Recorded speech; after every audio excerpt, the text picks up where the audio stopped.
Hello, hello. I know I'm kind of early, but hopefully that is okay. I got done with work a little earlier than I normally do, so I figured I would go ahead and go live because I wanted to.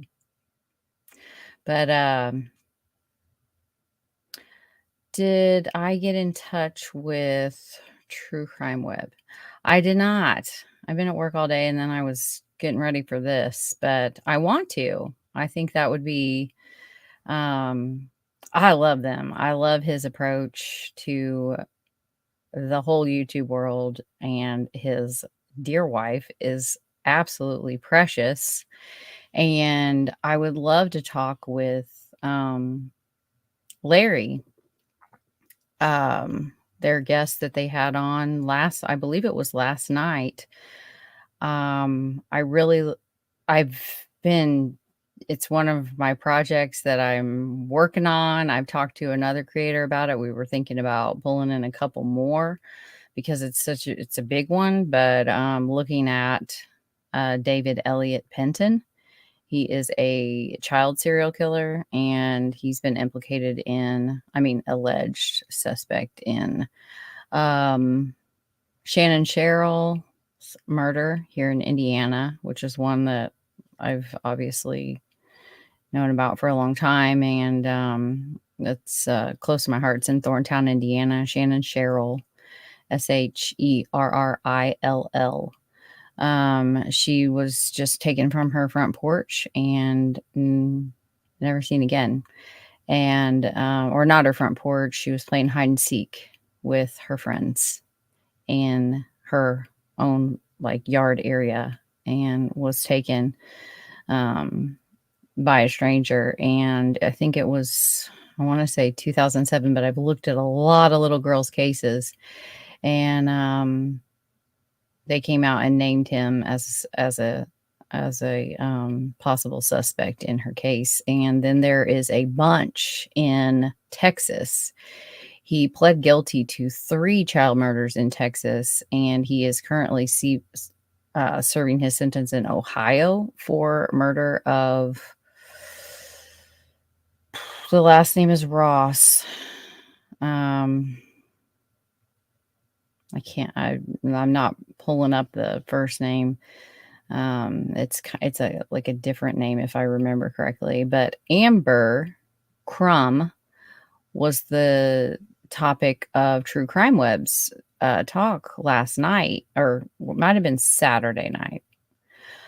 And no, it was last night. I think I was just late to the party, but Amber Crumb is missing from Texas. The story goes, she went to the store with her mother's live-in boyfriend, and just she was in the car and he left her in the car and ran in to get paper towels and soda pop. Don't ask me why I remember that weird detail, but when he came out, she was gone, and she is presumed dead, but she is missing still.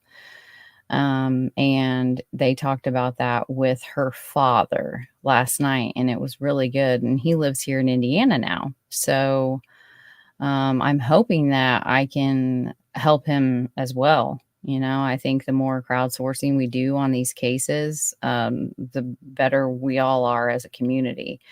And so hopefully he doesn't mind that. But yeah, so I hope to, Sweet Caroline. Thank you for the question. Hi, Sharon. Hey, Chris. Sweet Caroline. Chaotic Beauty and Crime. Hello. Daisy. Hello.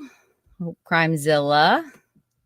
Hello, how are you? Lake, how are ya? Professor Pug, you're here.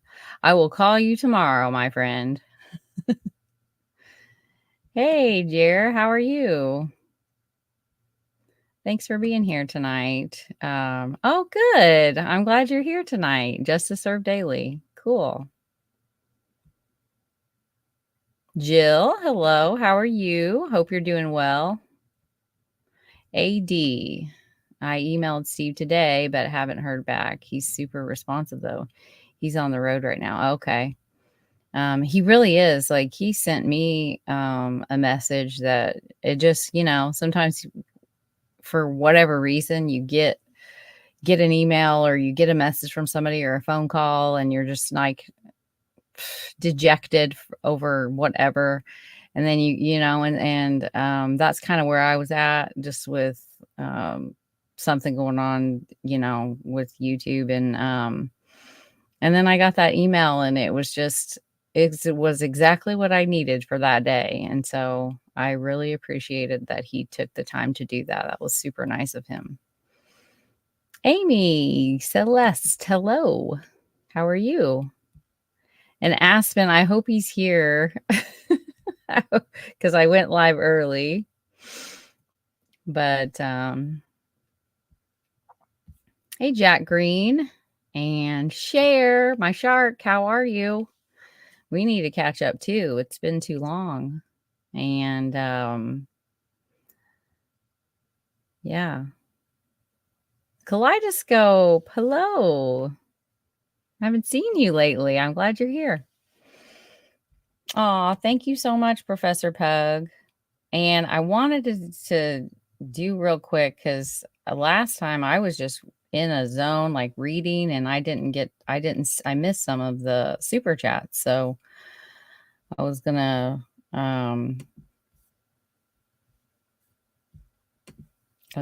thank those people, but I know Aspen was one of them, and I wanted to make sure I thanked him for his super chat. That was really nice of him to do.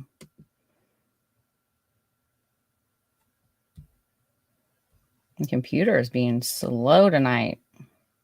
I need a new one so bad. This one is my daughter's old computer from, I think, freshman year in high school. And she is now a junior in college. So, and for whatever reason, I've never been able to, I don't know. I should just take it somewhere and have somebody look at it and see if I can take off all of her old stuff. So all the gigabytes that are taken up by what she used the computer for, I can't delete it, even though none of us need it anymore. It's weird.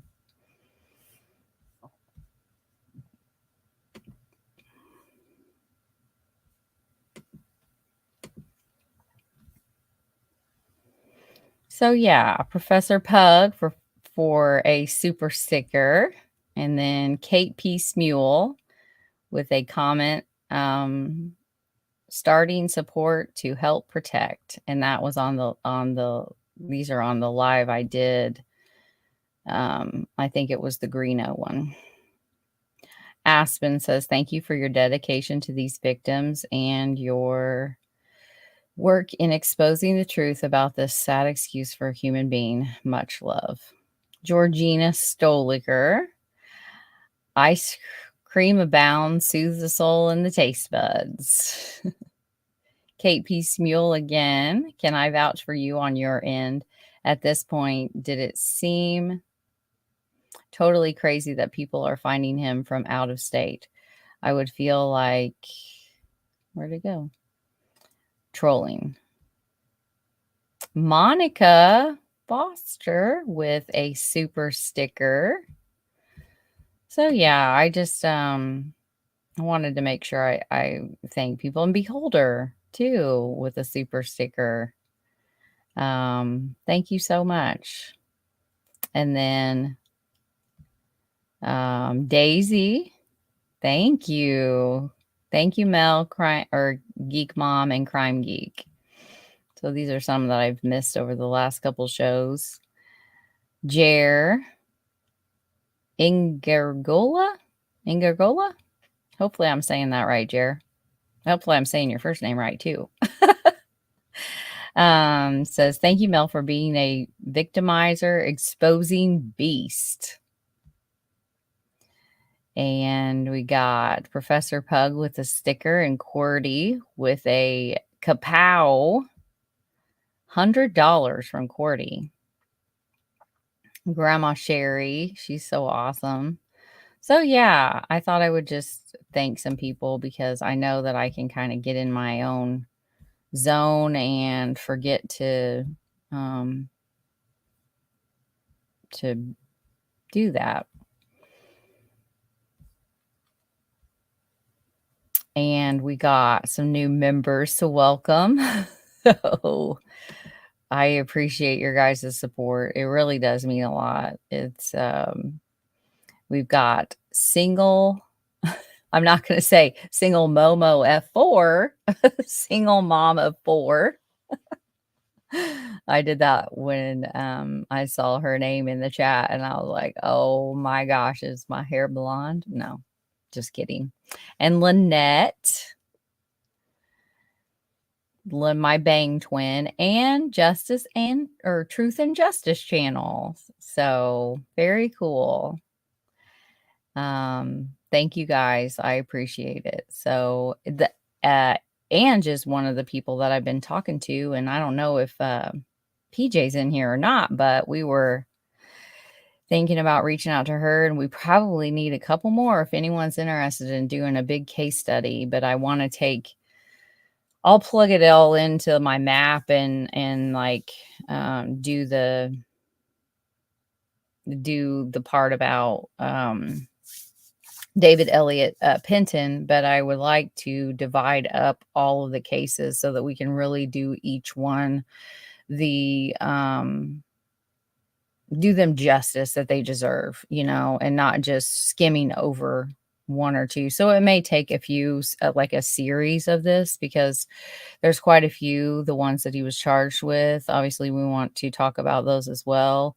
He needs to never get out of prison. But there are a lot that he's been implicated in, and they're a lot for one person. So I thought that if we broke them up into, one each or two each, if we don't get enough people, then we could really take the time to study and research each individual child and then come together. And then after we hear it all, obviously we can kind of, like from listening to James on True Crime Web last night, I can already tell that, like, and I kind of thought that when I was reading through some of the articles on Amber Crumb, like, like, I don't know.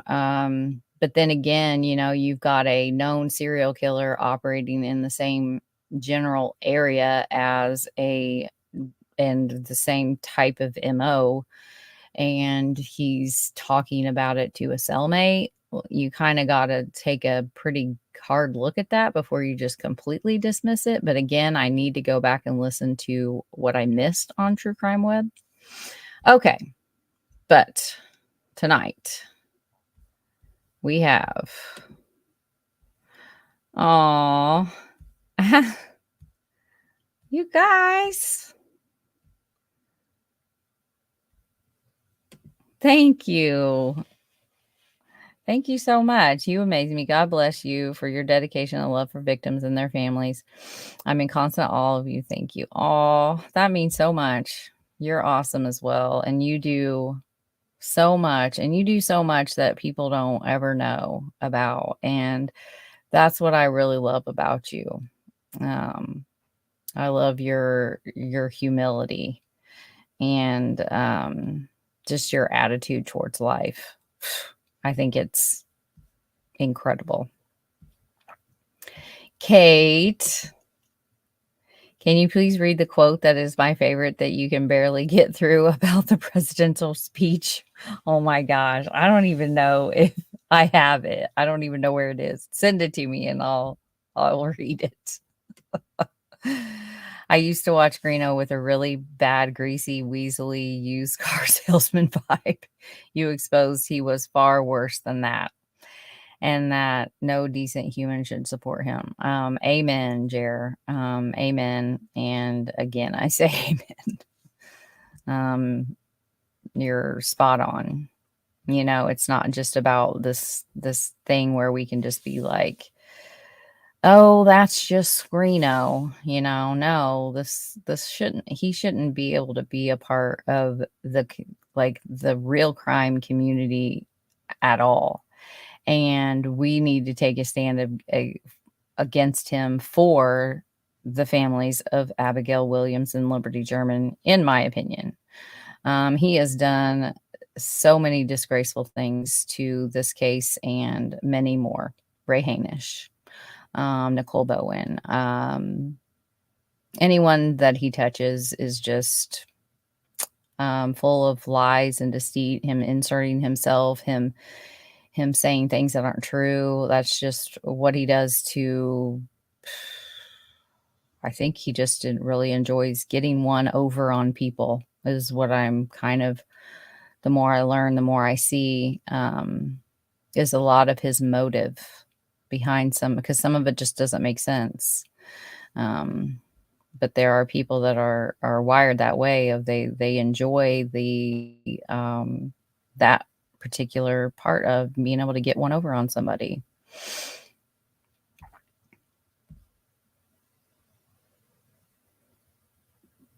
Oh, you guys are awesome.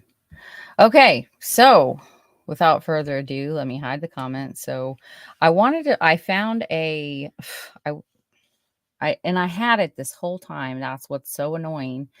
But I had that big Science Direct, like research article. Well, I found like a debriefing of what I took the time and I read in the first series episode that I did on this one. So, but I found one that is pretty small and pretty quick. We can get through it pretty quick, just to refresh our minds of like why we're doing this, because yeah, it's interesting as far as Kegan Kline knows, but everybody's talking about Kegan Kline, and a while back, me and some of my true crime friends, we were kind of researching, studying, and trying out different interrogatory, I think, is that a word? Interrogation techniques and methods. And the Reed method was one. I think we looked at like kinetic type, which is just basically like behavioral analysis. Joe Navarro, that type of different techniques. There's the piece, like we'll read about some of them here in a minute. But when I read through the interview, I pick up on all of these techniques that these law enforcement agents are using, and it can be helpful for you as well. Like, because I'm sure you're here for the same, as a lot of people, and watching interrogations, watching interviews with some of the different people. Then when you are just watching them raw, you'll be able to pick up on, oh, that's a part of that Reed method, that's a part of the piece method, that's a part of the kinetics method, tactical. There's all different types of methods and that they can employ in an interview, and I think it's pretty cool. So we're going to read that, and we're going to read the phases of serial murder article really quick. And hey, Hoosier, glad you're here. Justice Angel, good to see ya. Lipsha, hello. All right, let's get going.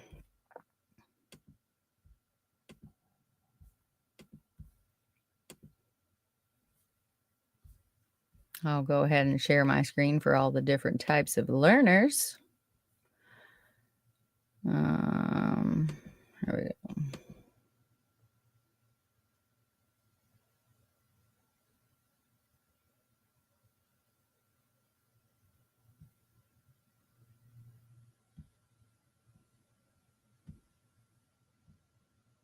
In 1988, psychologist Joel Norris, after 500 interviews, revealed his work based on the fact that serial killers undergo 7 psychological stages.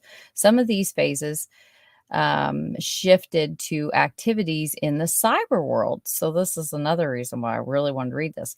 While our cyber world and our kinetic world are tangled together like ivies, This began to make it difficult to detect a potential criminal tendency in the early phase. And according to the study, what phase do serial killers go through?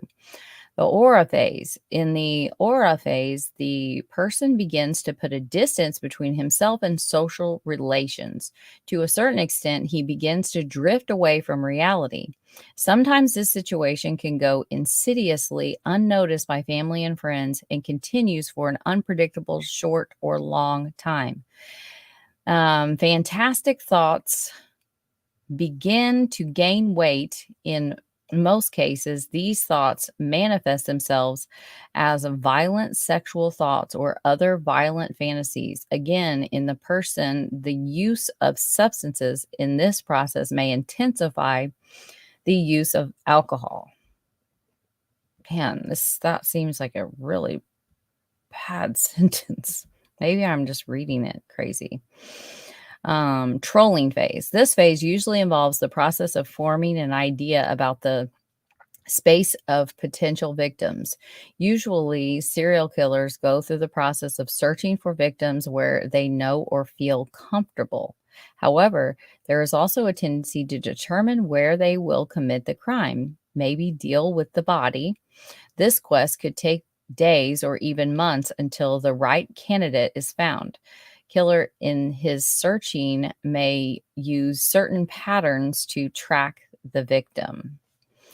The flirting phase. In the flirting phase, the killer is focused on gaining the trust of his victim. Typically, this phase is used by more daring, planned, or socially developed killers.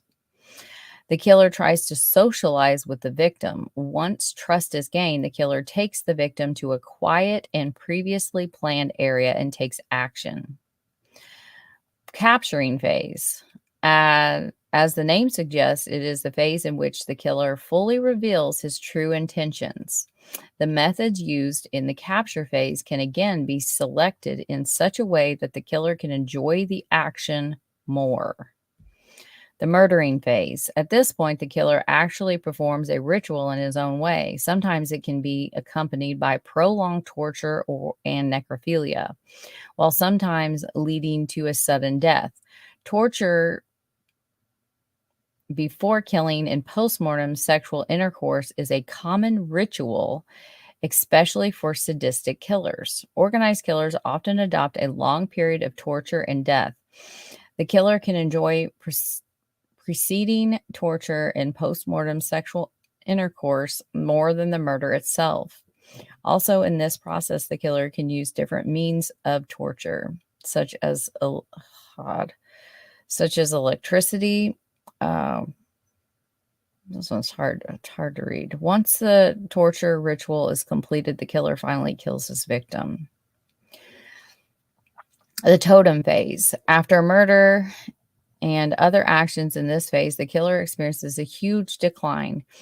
He kind of wakes up from his fantasy. In fact, these ups and downs are said to be the key driving force for the killer to develop a ritual. At this point, the reception of souvenirs from victims is common. It is common to use memories such as clothing, a piece of body, photos, video, or jewelry. The purpose of the souvenir is to get rid of the fall they experience by repeatedly remembering the moment of murder and the ritual. The depression phase. In this final phase, the killer tends to decide his next murder because the killer experiences a major emotional breakdown. This collapse can take days, weeks, even months. Sometimes the killer compares the way he's committed the crime to the murders in the television movies and feels dissatisfaction. The depression phase is so intense that sometimes the killer can't even feel the strength to commit suicide. But after a while, the killer returns to the fantasy world and starts the next murdering cycle. This motion always leads to the killer to become more violent and more professional. Killer can feel the need to make improvements in their rituals. The process continues until they're caught or committed suicide. Serial murder is a kind of an addiction. And what's this got to do with the cyber world? In the early phase, along with the internet and the cyber world, the diagnosis of serial killer potential becomes even more difficult. For example, the disconnection from reality, the problem they experience in social relations, the types of addictions are much more difficult to notice. That's true. It can be confused with an internet addiction. In a killer in his trolling phase can shift to cyber world from a familiar environment in his search for victims. Wow. This can make it impossible to detect suspicious tracking patterns, a much less probability for the killer to get stopped in a routine police check. The killer can make the process of gaining his victim's trust more and more effective and easier than in the real world by moving it online. However, on the victim side, control is much less than in the real world. Therefore, it can lead to a huge advantage for the killer on both the detection and the engagement side. Wow.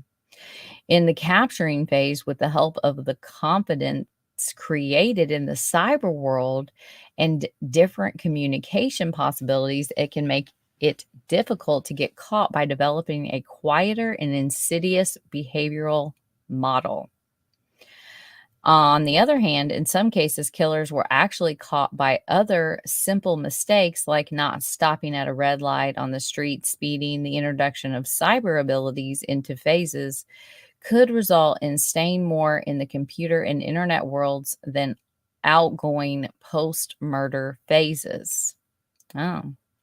In a nutshell, it is important that those who fight crime must increase their capabilities in the cyber world as much as murderers. True, because technology and cyber life may also help these people to determine potentials before they commit crime. Online activities, browsing history, communication methods can be a supportive factor in profiling their potential. It is worthwhile to really think about this important question, and if necessary, the proper point of view. It is useful to develop and expand cybersecurity activities. Oh, forgot to say the question. I just assumed it was an ad. Is cybersecurity only a struggle centered around hacking, or does it include crimes committed in kinetic life as well? Hmm. I don't know. We should ask old HCC or um, what's that other? Not that he's a hacker, but he just knows a lot about computers. Cool.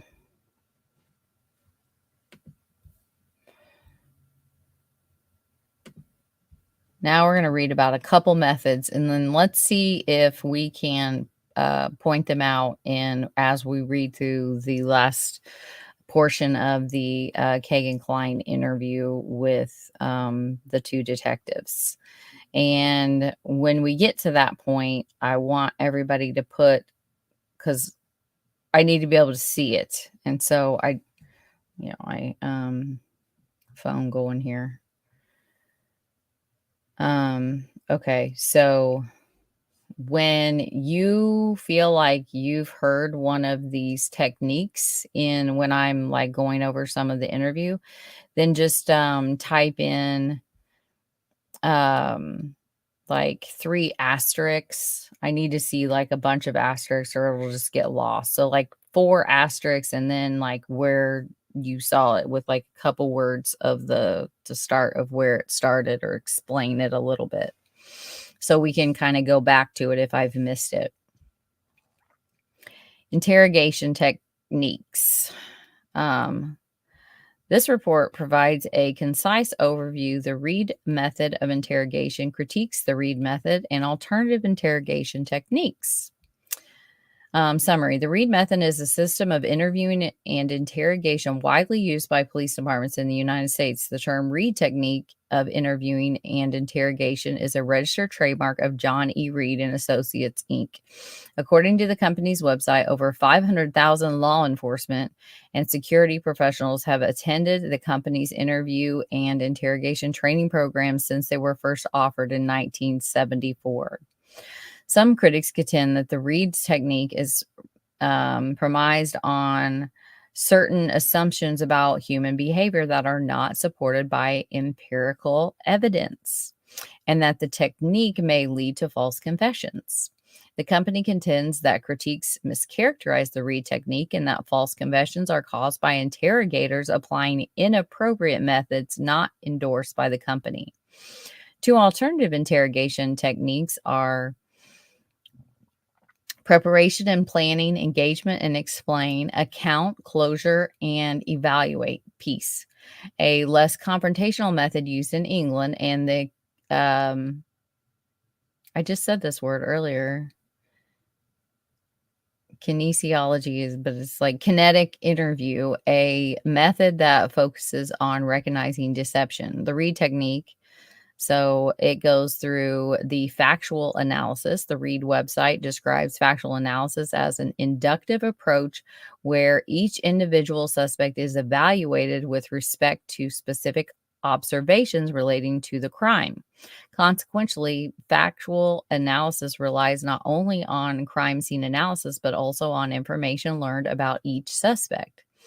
Applying factual analysis results in establishing an estimate of a particular suspect's probable guilt or innocence based on such things as the suspect's biosocial status, gender, race, occupation, marital status, etc., opportunity, and access to commit the crime, their behavior before and after the crime, their motivations and propensity to commit the crime, and evaluation of physical and circumstantial evidence.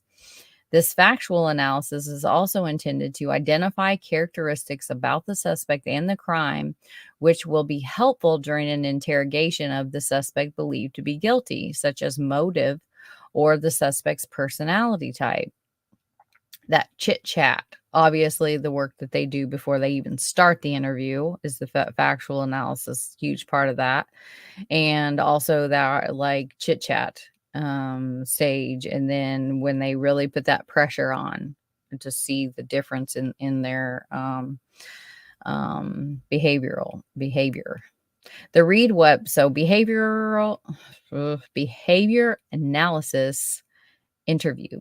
The Reed website describes the behavior analysis interview as a non-accusatory question and answer session involving both standard investigative questions and structured behavior-provoking questions to elicit behavior symptoms of truth or deception from the person being interviewed. We saw a lot of that in the first parts of, once they got done reading all the charges, like there was a lot of that they were doing. The investigators first asks background questions to establish personal information in the suspect and allow the investigator to evaluate the suspect's normal verbal and nonverbal behavior. The investigator then asks behavior-provoking questions intended to elicit different verbal and nonverbal responses from truthful and deceptive suspects.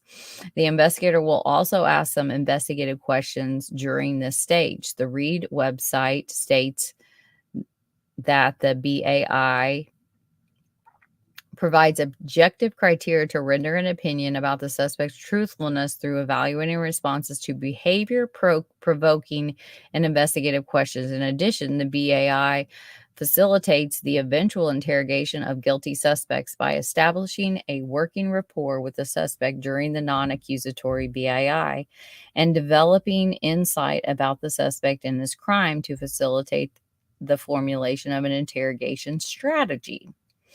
Like, so an example of that was when they really started, just dropped it, like about the really young children, or the story that they told him about his own dad, and dunking the little boy in the toilet, which was actually a true story, as horrific as that is. Interrogation. The Reed website states that an interrogation should only occur when the investigator is reasonably certain of the suspect's involvement in the issue under investigation. There are 9 steps to the Reed interrogation technique briefly described below. The positive confrontation. The investigator tells the suspect that the evidence demonstrates to the person's guilt. If the person's guilt seems clear to the investigator, the statement should be unequivocal. We saw that in there. Theme development. The investigator then presents a moral justification for the offense, such as placing the moral blame on someone else or outside circumstances. The investigator presents the theme in a monologue and in a sympathetic manner. We saw them do that over and over. An example is blaming it on his dad, allowing him to, for a time, blame it on his neighbor / friend and roommate. Shifting the blame. That's what that is talking about, of like, maybe they're involved a little bit, but allowing them an out in order to basically trap them later on in a lie. Handling denials. When the suspect asks for permission to speak at this stage, likely to deny the accusations, the investigator should discourage allowing the suspect to do so. The Reed website asserts that innocent suspects are less likely to ask for permission and more likely to promptly and unequivocally deny the accusation. You see Kegan do this when they start talking about little kids. He interrupts them and he is like, I absolutely did not do that, whether he's just, filibustering or what. He did do this quite a few different times during this interview transcript. Overcoming objections. When attempts at denial do not succeed, a guilty suspect often makes objections to support a claim of innocence. I would never do that because I love my job. I would, and we heard some of those in there, and we're about to hear some more tonight. The investigator should generally accept these objections as if they were truthful, rather than arguing with the suspect, and use the objections to further develop the theme. Procurement and retention of the suspect's attention. The investigator must procure the suspect's attention so that the suspect focuses on the investigator's theme rather than on punishment. That was definitely could be seen in these interviews. One way the investigator can do this is to close the physical distance between himself or herself and the suspect. The investigator should also channel the theme down to the probable alternative components. I do think that they ought to start, like I was listening to that Joe Navarro, and when he was speaking, he sits the suspect or the interviewee down next to the door and creates distance between him and them. And I think that's pretty smart. And then obviously you can always close in on that. Handling the suspect's passive mood. The investigator should intensify the theme presentation and concentrate on the central reasons for or she in offering as psychological justification. Continue to display an understanding and some sympathetic demeanor in urging the suspect to tell the truth. Presenting an alternative question. The investigator should present two choices, assuming the suspect's guilt and developed as a logical extension from the theme. We saw this happening in that interview, with one alternative offering a better justification for the crime. Did you plan this thing, or did it just happen on the spur of the moment? The investigator may follow the question with a supporting statement, which encourages the suspect to choose a more understandable side of the alternative. We saw that in how they were laying it out, gently kind of laying out all their case against him, of like, like this happened and then this happened, and then you're caught outside of a girl's window, and then you were talking, and they kind of laid out all of the things that they kind of have. Having the suspect orally relate various details of the offense. After the suspect accepts one side of the alternative, thus admitting guilt, the investigator should immediately respond with a statement of reinforcement acknowledging that admission. The investigator then seeks to obtain a brief oral review of the basic events before asking more detailed questions. Where they mess up is leading the suspect down the path that they want to hear. How many times I've listened to old interviews and it's just like, oh my gosh, you literally just gave them all the answers. Listen to the Memphis 3. Those are wretched. Like, but there's read method in those. And it is you can't do that and expect that, like, anytime that there's a different way to do it. Say, okay, so I was listening to, I don't know who it was earlier today, about like asking just general questions of like, would you kill somebody with a knife? Would you kill somebody with a rope? Would you kill somebody with a garrote? Would you kill somebody with an ice pick? And obviously, like, they know how the victim was killed, and they're out there wanting to see if they get a reaction out of the person that they're interviewing. And obviously, when he said ice pick, they got a reaction. He was like, come on, like, come on, like, you definitely did it. Like, you were seen having an argument with him. Like, just tell us what happened. And then, but he never said, like, did you, when he got that reaction and the guy like went like that when he said ice pick, he didn't immediately go to into like questioning about that. It then went to, come on, dude, like, you literally were there. Like, just tell us what we already know. And they don't have to tell these suspects the truth. Just like they don't owe us the truth, they do not have to tell the truth in these interviews. That they are allowed to lie. Like, so many people don't understand that, and that they don't have to tell us the truth either. If it doesn't benefit their case in a court of law, which is the highest standard of, like, that's where the culmination of everything that they've been working for is at. And if they can't meet the criteria for that, what is the point of anything that they do?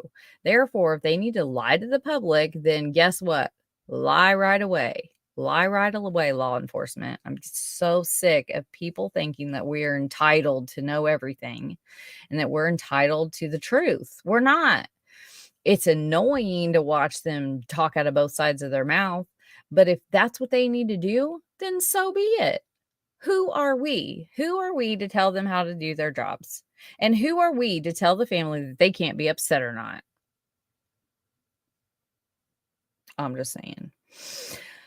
I could go on for a minute on that one. Okay. Converting an oral confession to a written confession. The investigator must convert the oral confession into a written or recorded confession. The website provides such guidelines, such as repeating Miranda warnings, avoiding leading questions, and using the suspect's own language. We saw, I think it was the one that said it was like DC. He did that a lot. Like, I hopefully, I don't think he uses in like yeah as much as he did, but I think he was trying to be real, not to elevate himself intellectually above, even though I do think that Kegan is a pretty smart dude. He may not be necessarily like academically smart, but I think that he has a higher intelligence than most give him credit for. Obviously there's critiques, you can't, like, this discerning deception through like kinetics, like basically when you're when we're telling the truth, what tends to innately happen is that our mouth and our body work just like if like kinetics is just like motion, the body in motion, and it's all flowing in a direction. Kinesiology is used in physical therapy all the time, and I mean that's just like a blanket, term for it. But when it gets disjointed, when all of a sudden you tell a lie and your body language doesn't quite match up, like you're at you change, there's a distinct difference. But like what they can't do is just assume that because someone blinked 5 times they were lying, because they blinked 5 times. Like you can detect changes in body language, in my opinion. And again, like it's just as a layman, you can detect changes in. So if you're sitting there in an interview and it's just getting going, and like, can I get you a drink? And you're watching them like, oh, what do you like to do for fun? And they're just kind of chit chatting, and you can get like a baseline for how they are. They're probably already nervous though. I mean, wouldn't you be? So like defensive behavior, backing away, like different, they can get like a baseline, but um you can't just assume that it's just detecting like tiny deceptive actions that may lead you to be able to like ask better questions and know when to pay more attention to who you're interviewing, because it can lead to false confessions. So there's that. The peace method. In England, police generally use a less confrontational interview and interrogation method that is used in the United States. The method is called preparation, planning, engagement, and explain, account, closure, and evaluate. Under the peace method, investigators allow a suspect to tell his or her own story without interruption. And a lot of times, if you watch, when you sit, I watch, I think if you want to study interview, like the best way to interview anyone is to go watch Joe Rogan. And I think it's better to watch it on YouTube instead of just listening to the podcast, because then you could pick up on all the different things because we talk with our whole body, our whole face, our whole body is our expression of what we're trying to portray with our words. We, like right now, I'm using my hand. And so Joe Rogan is probably one of the best interviewers, and he is really good at this. And what happens is when there is a silence in a room, like people want to fill that silence with whether it be jibber jab, small talk, or confessing, or saying things that they shouldn't know.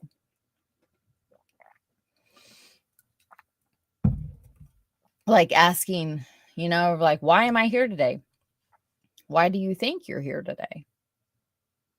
And then instead of going on and saying another word, you just kind of sit back and wait. And they'll say, well, I don't know. Well, give me a guess. Why do you think we brought you in today? And then just that silence makes them uncomfortable enough. You don't want to make them too uncomfortable, but sometimes being uncomfortable is a good thing. Okay, where were we at? So let's just start with number 1, preparation and planning. Interviews should create a written interview plan. So England. Focusing on issues such as the objectives of the interview and the order of interviews. Among other things, the plan should include the time a suspect has been in custody, the topics to be covered, and points necessary to prove the offense or provide a defense. Interviewers should consider characteristics of the interviewee that could be relevant to the plan. Cultural background can affect how someone prefers to be addressed. Interviewers may need to consider practical arrangements such as visiting the scene of the location of the or the location of the interview. Number 2, engage and explain. The interviewers should engage the individual, including using active listening to establish a rapport with him or her. The interviewer should explain the reasons for the interview and its objectives. They should also explain routines and expectations of the process, explaining that the interviewers will take notes. Interviewers should encourage the individual to state anything they believe is relevant. Account. The interviewers should use appropriate questions and active listening to obtain the interviewee's account of events. Questions should be short and free of jargon. I think that's a good one right there. And can help to clarify and expand the account. Multi-part questions should generally be avoided, due to possible confusion, and leading questions should be used only as a last resort. Closure. This stage should be planned to avoid an abrupt end to the interview. Among other things, the interviewers should summarize the person's account of events, allowing the person to make clarifications and ask questions. Evaluate. The interviewers should evaluate the interview to assess how the interviewee's accounts fits with the investigation as a whole, determine if further action is needed, and reflect on their performance. So very, very England. It's very like if you have ever watched, like, there's a it was like I think it was, I want to say it was in Great Britain. I don't know. And I don't know exactly where it was, but I was watching it. And I mean, it was just like, oh my gosh, they were just like bending over backwards and just like so polite. And then you watch like interrogations here in the States and it's just like, wow, like just like, they're so intense and boom, boom, boom, boom, boom, just like question after question after question, and just like not even giving the person time to think, which I think that both, if they're employed in the proper way, they can both be very helpful if you know how to mesh the two together.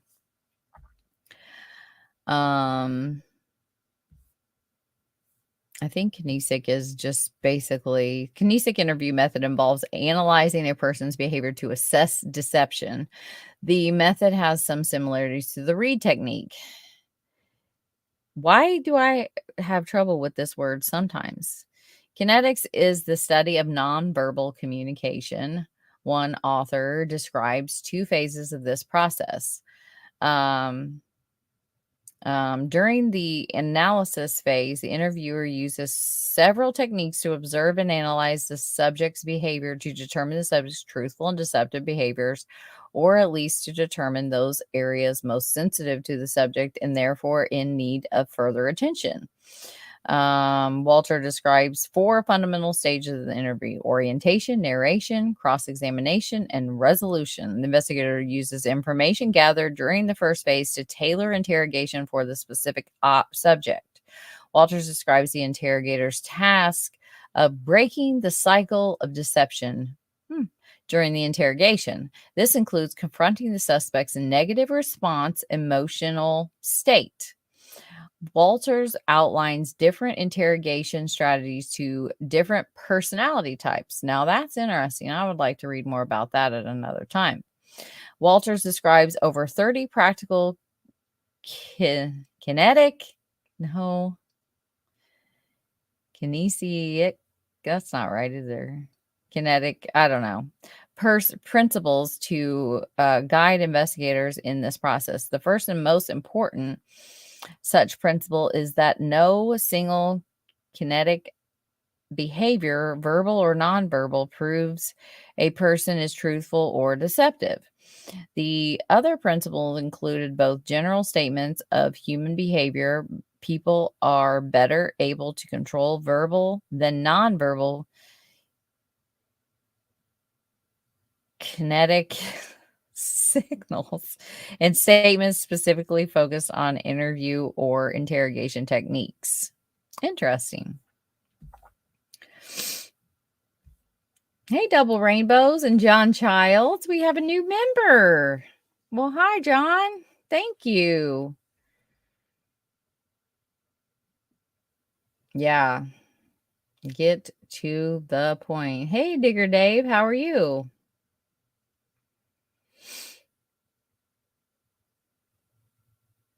I hope I haven't missed too much. Oh, Alexander Wilson, new member, or oh, they got gifted a membership by Lake. Well, look what we can do. D. Ashley got gifted a membership. Angel Bear, hello. Well, that's a cool thing. I didn't even know that we could do that. I've seen other channels do it. Hey, Crime Geek, how are you, sweetie? I hope you're good.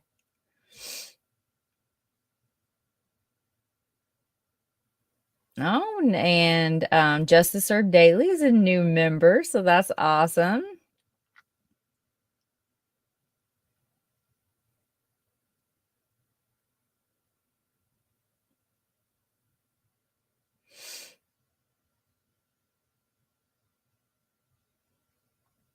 All right. Well, my voice needs a little bit of a break, and I need to go grab Chaotic Beauty and Crimes um,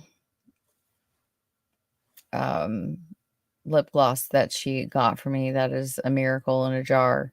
So we're going to take a quick little intermission. Let's see. How about I leave this one up so you guys can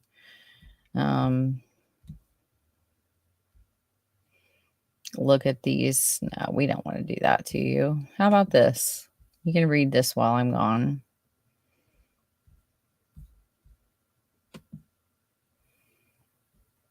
What am I even reading about? Yeah, there. Read about the Belo murders. It's pretty crazy. Pretty crazy. Think it is like, this is definitely like one of those signature type things, but you'll see it when you read in here. Can you guys see it? Well, there. Just read that and like see if you're like, what in the heck? That's a very weird thing that this cat does.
you guys catch it?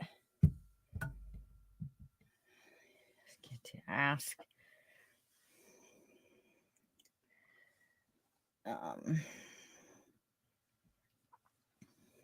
Was anybody able to read it?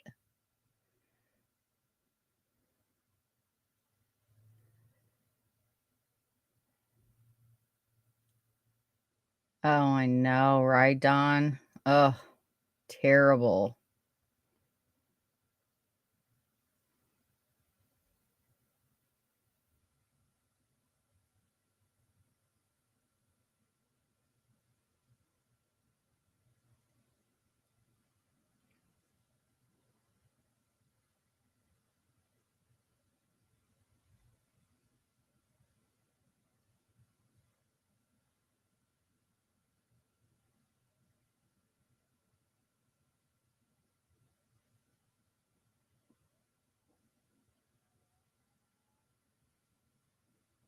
And hello, lighting the way. I need to get in contact with you for a project.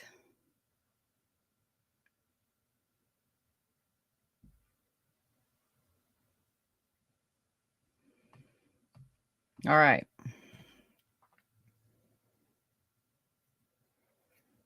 Well, anyways, if you couldn't see this because you're on your phone, it was that this guy robbed a grocery store and he stacked the victims. He stacked them and then tied them with dog leashes and rope, and then made them get in piled them up, and then killed them. And there was another one that was so this was below robbery, similar to last year's. So just thought it was interesting, like MO there. Anyway, where am I going?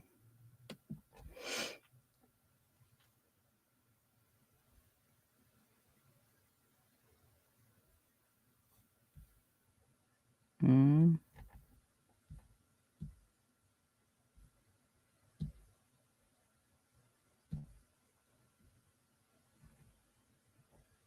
Oh, I think I already have this open, so it's like open to where we want it to be. So we left off at 103, but I'm going to go back a little bit because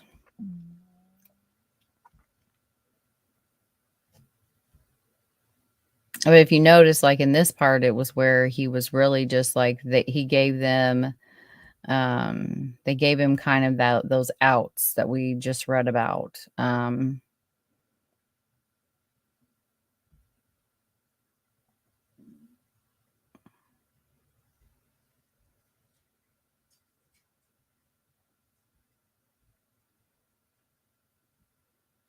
Where's he?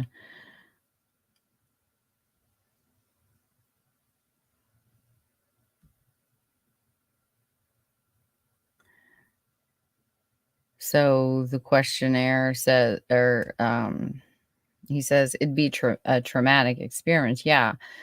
And I'm already have anxiety like crazy. And the thing about humans in traumatic experiences is when we do experience something like that, literally gets engraved into us. So he's telling him, like, in a very easygoing way that yeah, like, you don't just forget everything that you did. Like, you planned out at least the predatory behavior that he did to the victims of the child pornography, like, and trying to elicit images. Like, he really did, like, that was totally, he had a plan, and you come to see that in the interview. And he says, right, yeah. So obviously he's agreeing with him when it comes to traumatic experiences, because it's just like a very, I'm freaking out over the polygraph. And he's like, I mean, like, 911, I can tell you guys exactly what I was doing the entire day of 9/11, and that was a long time ago. And he says, yeah. And that's why I find it difficult that you don't remember a lot of the things, because that was traumatic experience, and those memories get engraved into us? And he says, right. It is just something you don't want to remember, I mean. And that's where they give him an out. It probably psychoanalyze it, yeah, probably is something I probably push out of my head. Like, psychoanalyze? Okay. Really, like, thought about it honestly, but yeah, because I don't remember 90% of the stuff you just told me. So he took to that out real straight way. I think I just underlined that because it was on, Meet Me app. Um,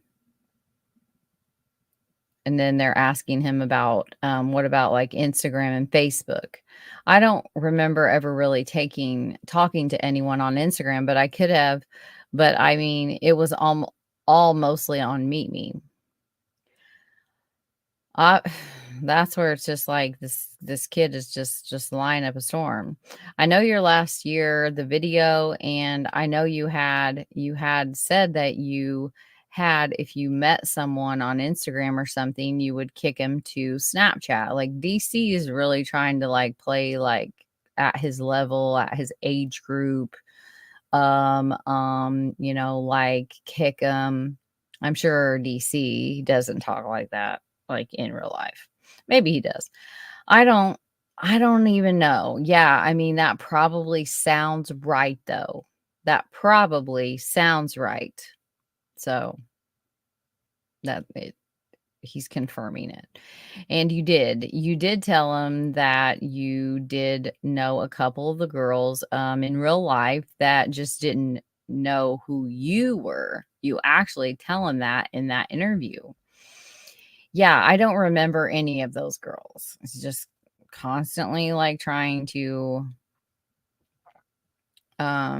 diminish his responsibility. Like, says it's like a family you knew and you thought their younger daughter was hot or something. He says, no, period. Did you ever do anything like that? No, I don't think so. So now we're getting a little bit less. No, I don't think so. No. You sure? I don't think so. I mean, any families that I knew of, question mark. So asking a question back to a question.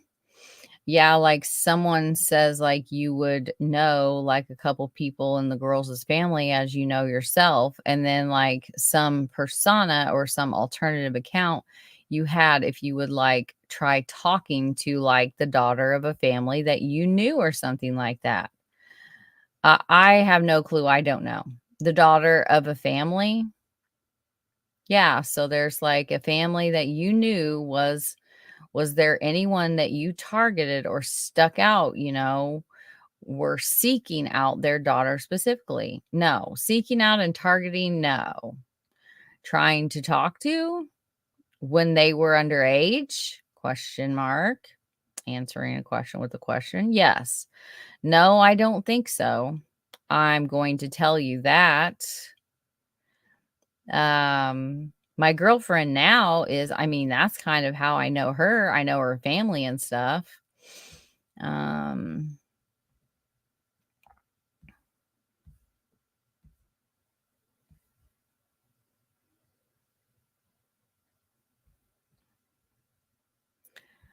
um, the phone type thing, I don't know how to explain that, but like it was like, I don't know. And I mean, she was 17. And I mean, in your own words, in every language. Well, I mean, I never hung out with him. I I know I'm talking about hanging out. I'm talking about talking to him. Yeah, no. Sexting and trading images, and that I mean you in your other own words when you know what would happen if a girl told you that she was under 16, you said, I'd still talk to him. And when they said, how many girls do you think you would have exchanged nude images with? Over 200. How videos of girls do you have masturbating over 25? How many of those girls were underage? All of them. I mean, so again, I mean, I feel like you're trying to keep secrets. I swear I'm really not. I swear I'm really not.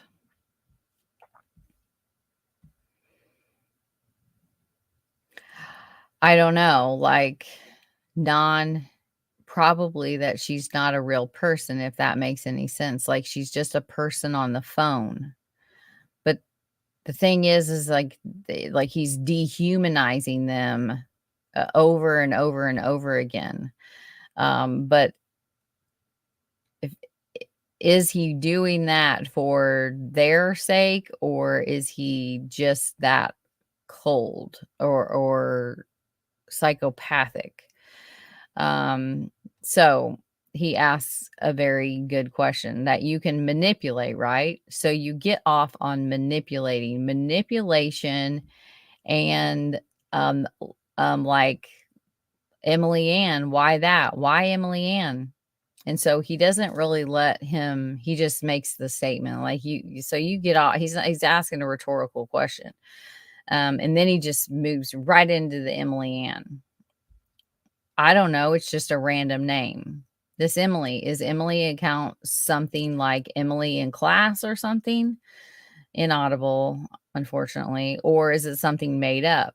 There's a couple. Yeah, Emily and Emma. Yeah, it was always. So he's starting to now, all this stuff that he's just, forgotten conveniently. Now he's got himself in a little trap there. Uh-huh. Like something like that. Yeah. Right. But like, why? Like, again, help me explain the thought process behind that. Like, why a girl? Why did you portray yourself as a girl?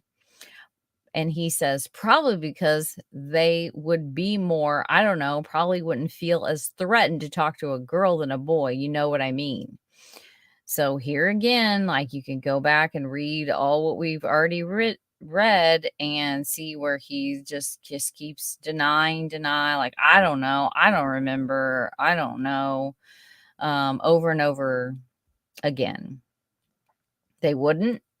Right, something like that. See, he always gives himself an out. That's why in this interview, he's a difficult one, because he's good at, like, instead of saying, yes, he says, right, something like that. It was probably easier, to get them to send you nudes. Probably, yeah. So the probably on there instead of just saying yes. If they thought you were a girl, they thought you were a girl sending them to then a guy, right? And if you were maintaining the relationship, like there was a few where, I mean, it was like boyfriend and girl or girlfriend and girlfriend type things. I mean, you feel like an actual love? He says, and no. I mean, no. There are a lot of them, and a lot of them, like you said, helped you through a lot of tough times and like depression and everything that you were going through. I mean, there had to have been. So what we read about in the different methods of interrogation of giving the suspect that you're interviewing an out. I mean, there was a love you exchanged and things like that. Yeah, that was just to get what I wanted, you know what I mean? So he's admitting to manipulating them, like what you did. I don't think, um, and then what was your end goal when you would start contact to get nude pictures of them? I mean, that at least he just pops up with remembering his goal. Okay, and then you obviously had told the polygrapher that you would masturbate to those images, and he said, "Yeah."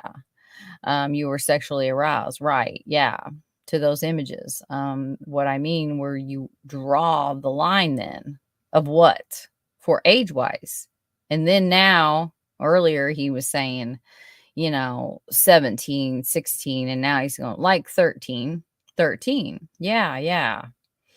And what about 13-year-old made it different than a 12-year-old for you sexually? Probably the age or just being like a teenager, probably. Probably.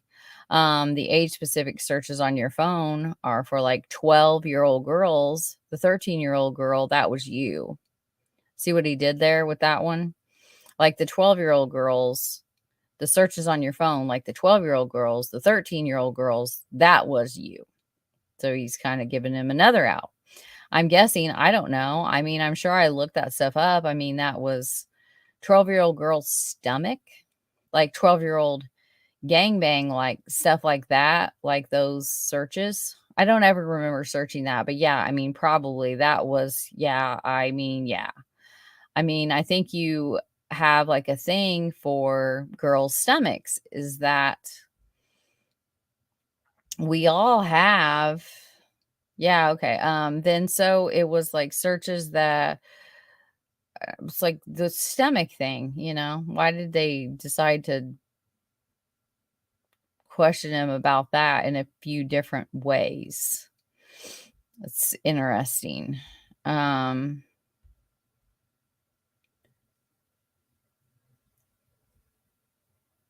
and then he goes back to, I don't know, I don't even remember searching any of that stuff. It was probably a Internet Explorer or something like that. Okay, now how many? I mean, you would be able to find a lot. And then he just says, right. Like this, the way that he is doing this stuff.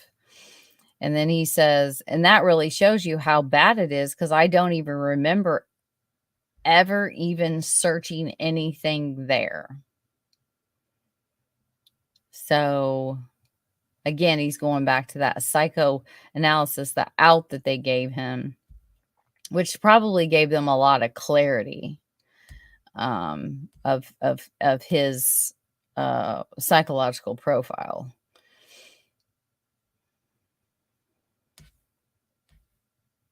But he says he doesn't remember searching anything in Vegas.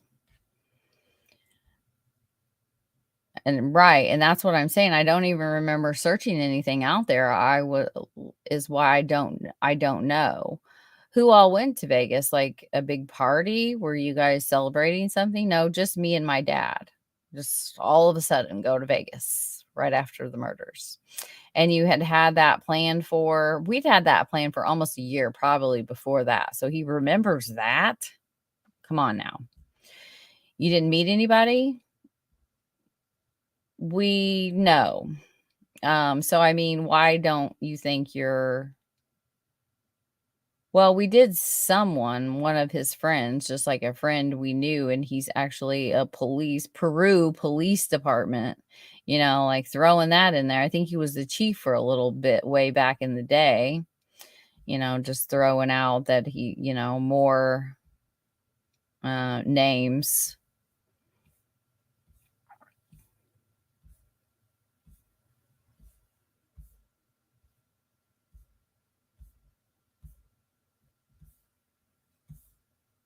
Mm.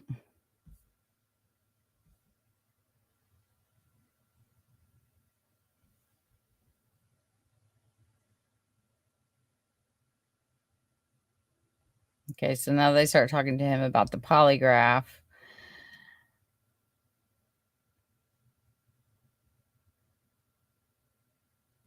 I think you were talking about his girlfriend.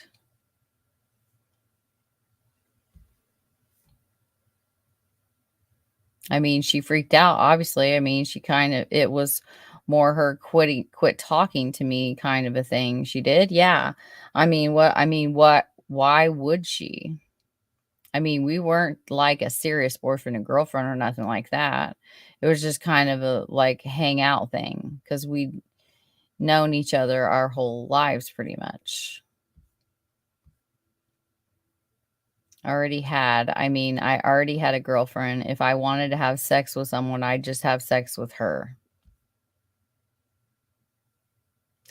That is, what is that called? It's not really an answer to the question. was like, if I wanted to, then I would just have sex with her. Of like, that's supposed to be a answer.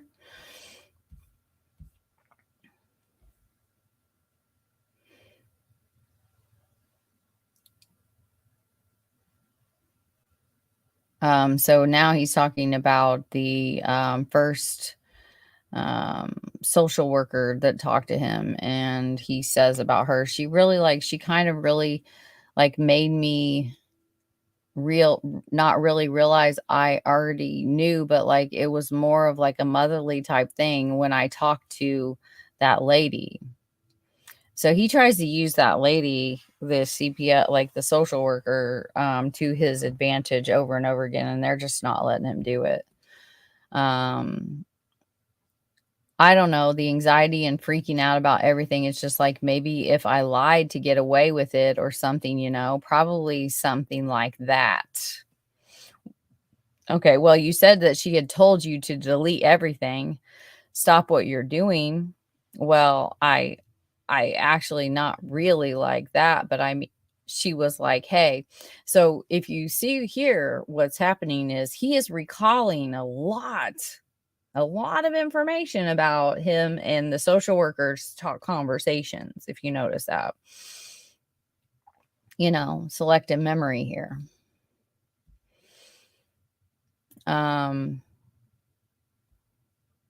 What concerns me is, again, that as I suspect you to be honest, I want to be honest with you. Um,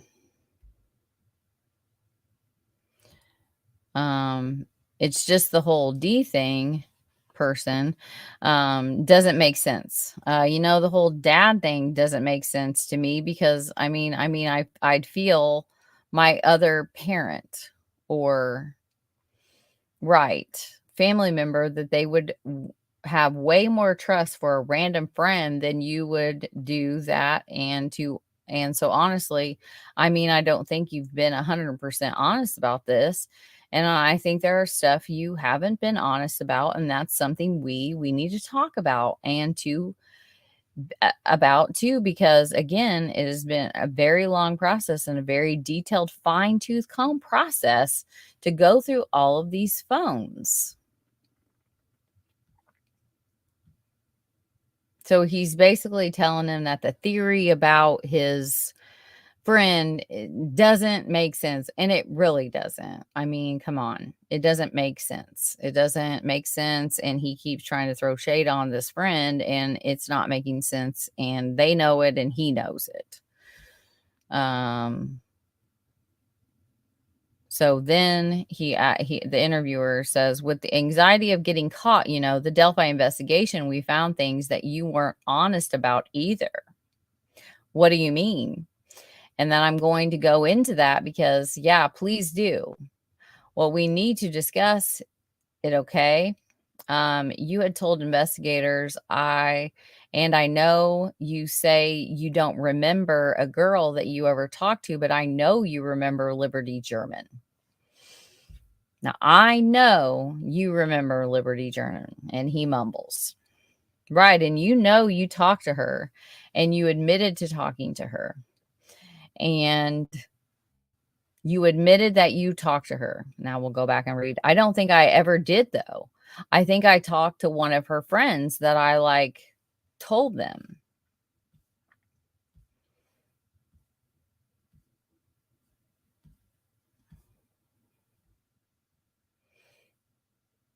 Okay, so they go through a bunch more of just, him denying and just beating around the bush.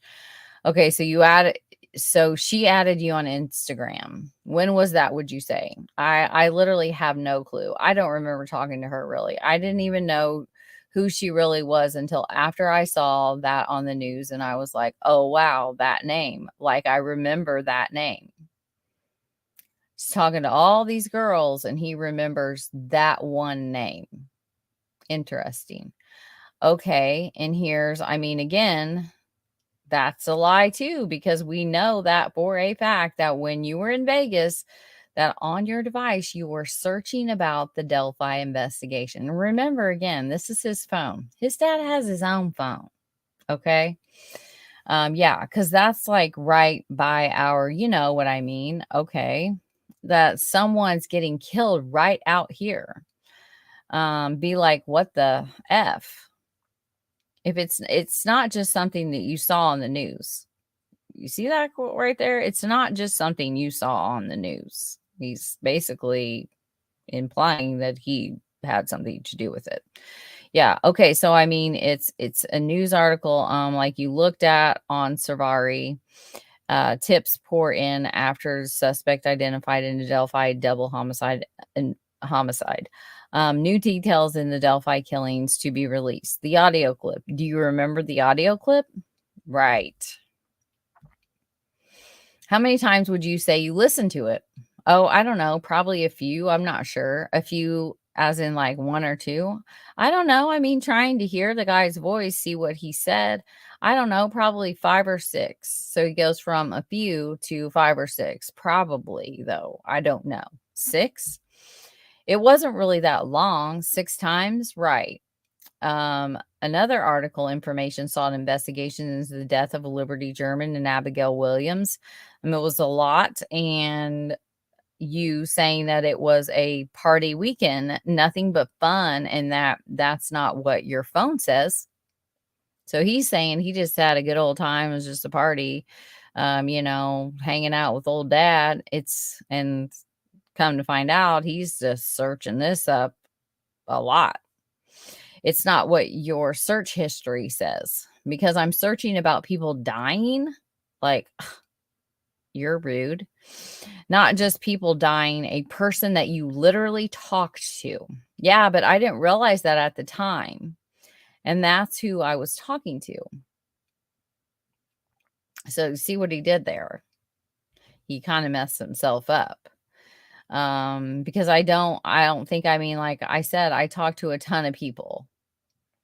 So earlier he's saying, oh, I remembered that name. And then now he's trying to basically like, I didn't realize it at the time, but he did realize it at the time. And that's why he was looking into it when they were in Vegas. And like, once I realized, I was like, whoa, what the F?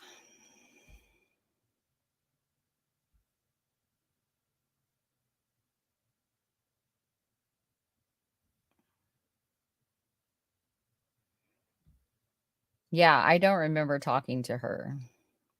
I remember talking to one of her friends, I thought. No, you said, Kegan, I'm not here to argue with you, okay? I'm not here to lie to you either. Okay, well, I'm not here to lie to you either. Interesting.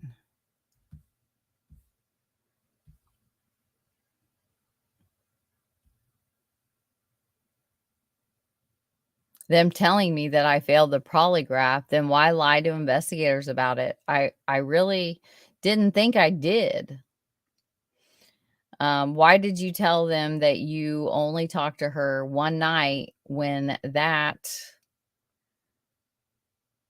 question? Because that's probably all I remembered. I mean, because you got to remember, like, he had a full conversation with like the girl's friend that reached out to him. One of the girls that just got killed, you talked to, including the day of. So he talked to her the day of. I don't know how people can just like throw this cat out as a suspect. Like, I mean, he may not be. I don't know. Like, but it's definitely Occam's razor. I'm just saying. I am telling you the truth. I am telling you the truth. I get that you don't believe me, okay? But I'm telling you the truth. Whether it's my whatever psyche telling me to put that out of my mind that I don't remember it. I don't remember what I told them 3 years ago. There he goes back to the psyche. Especially if you remember when they just like, okay, like Anthony Schatz did it. Right. Anthony Schatz had a Ferrari. There it is. I don't know. I don't remember that. Here's a other one that you had sent her. I hate how long it takes for this to warm up. Ferrari. Here's another one. Okay, like I would send to everyone. I mean, that's like I have a Ferrari. Yeah, like I would have a Ferrari. What do you mean? I didn't. Anthony Shots. Anthony Shots did. Okay, but I don't. I don't remember that. You were. You're acting like I remember every little piece of like every little okay, well, let's get this straight then.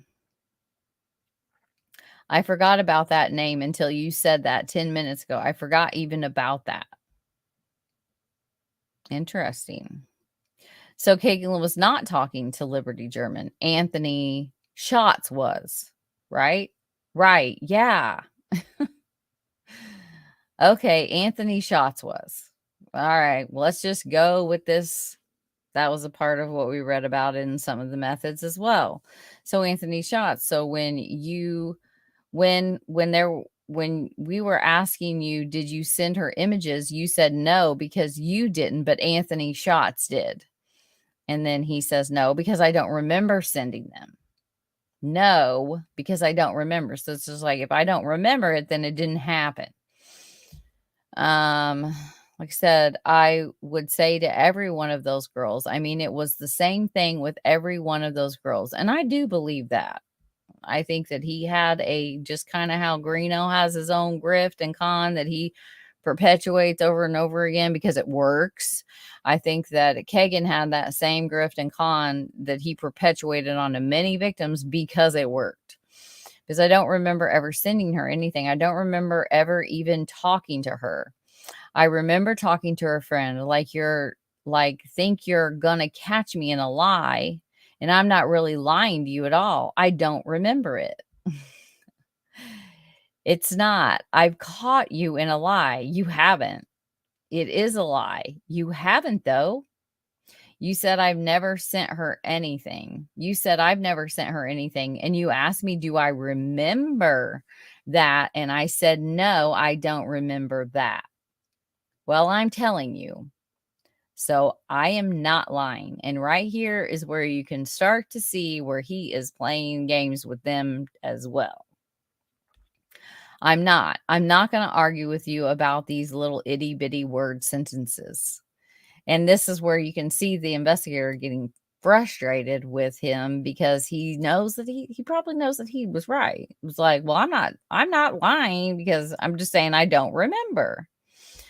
But that shows you his intent. In my opinion, it shows his intent. Okay. It's not itty bitty when you're telling me that I know something about people that have died. On camera and audio recorded, you said did not send Liberty German any pictures. Right. I don't remember ever doing that. Well, I'm telling you right now, you did. Okay. Okay. All right.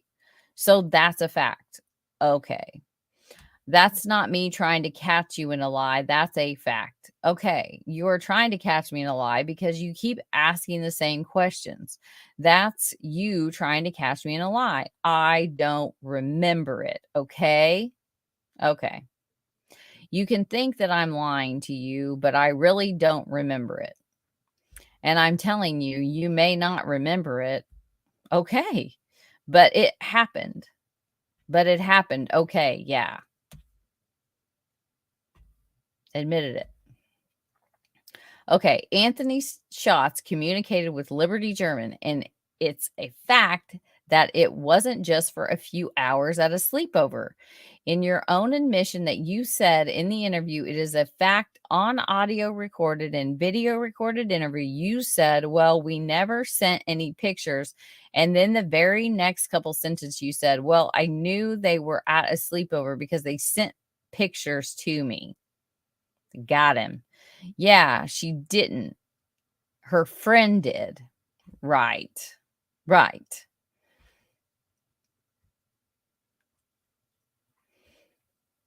So you knew that they were there. And I mean, You had said that she had sent a picture. I remember that specifically in Audible.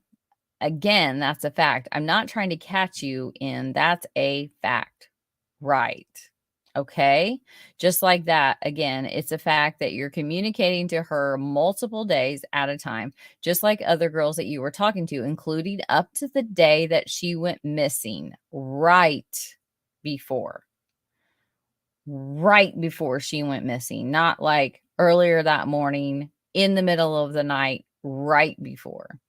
And what I want to know is you would communicate with her on what? The iPhone 5 was your primary device, right? Yeah, that's a fact. Okay, what other devices would you communicate with her on? I don't know. I have no clue of even talking to. Here he goes again. Goes back to that.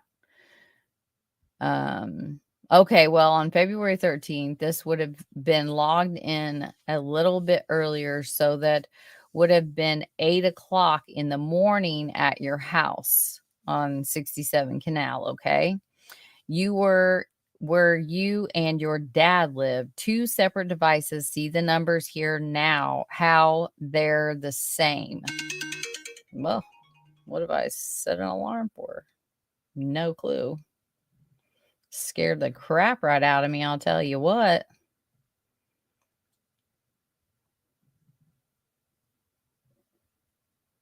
That's weird. I'm probably forgetting to do something. Guarantee it. Yee.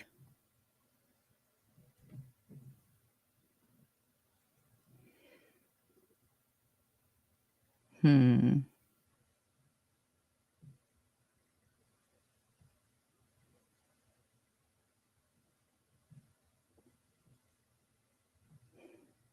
Man. Oh, I hope it's nothing super. I'll think of it here in a minute. Okay, so let's go back. Two separate devices. See the numbers here, how they're the same. Log in, log out, log in, log out. One device. So one device logs in and then logs out. Same device logs in and logs out. Log in, log out, all within minutes of each other. The same Anthony Shots Snapchat account. What two devices were these? This is a fact. Okay, hold on a second.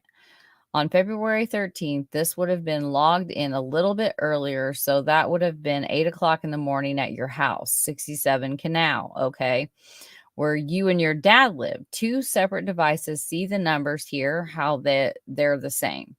Log in, log out, log in, log out. One device. Log in, log out. Second device, I'm assuming, since I'm bringing up devices, all within minutes of each other, to the same Anthony Shots Snapchat account.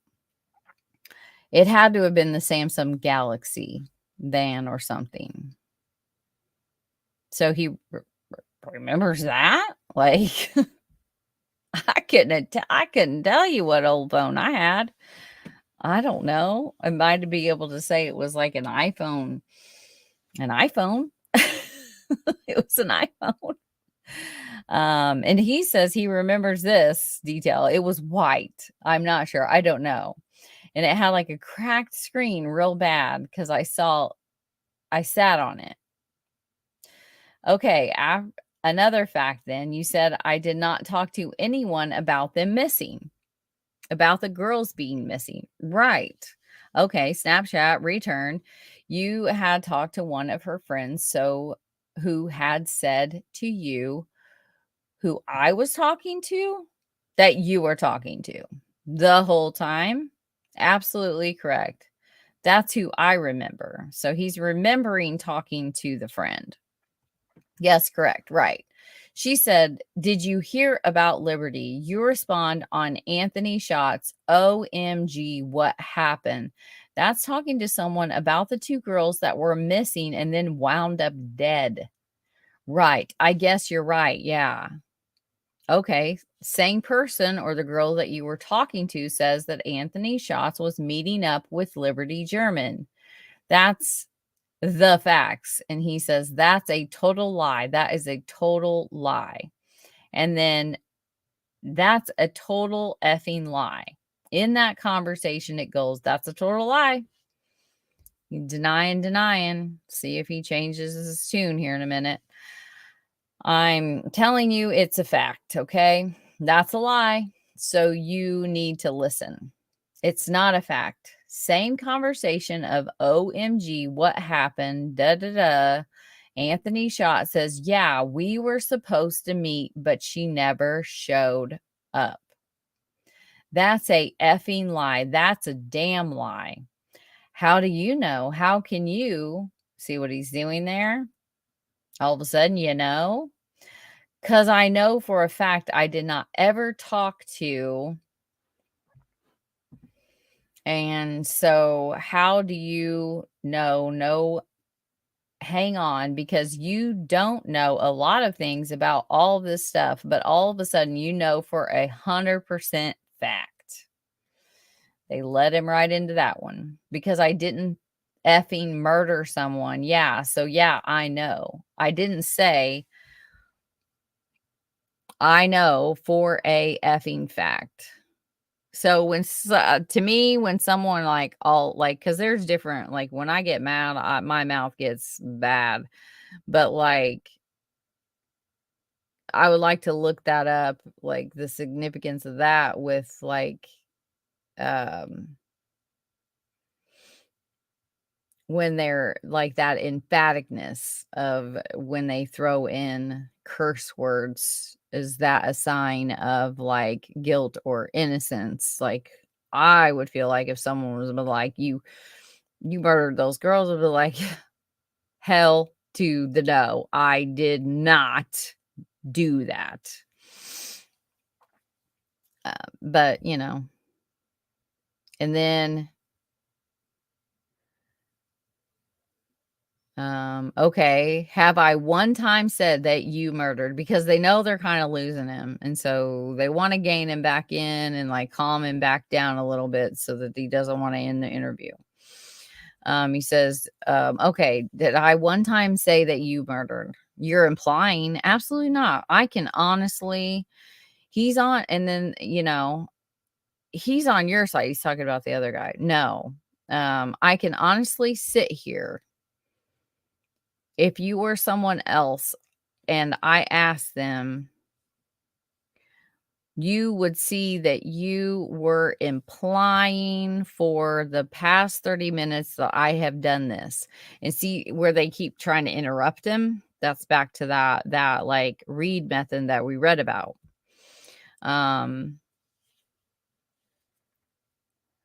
And listen to me. I can honestly sit here and I'm telling you, I don't believe that you killed Liberty, or I'm assuming he says Abby. And remember, I can honestly, like, do we need to really say honestly when it's just the facts? Like, he could be lying right here. Okay, thank you. I can tell. Thank you. You that right now. Thank you. Okay. Yes. But you need to tell me. I don't know anything. Who was logging in? Like I told you before to these accounts, I told you I logged in from 2 different phones. I had 2 different phones. Okay, so he just continues to hold on to the fact that he is the one that is using these phones.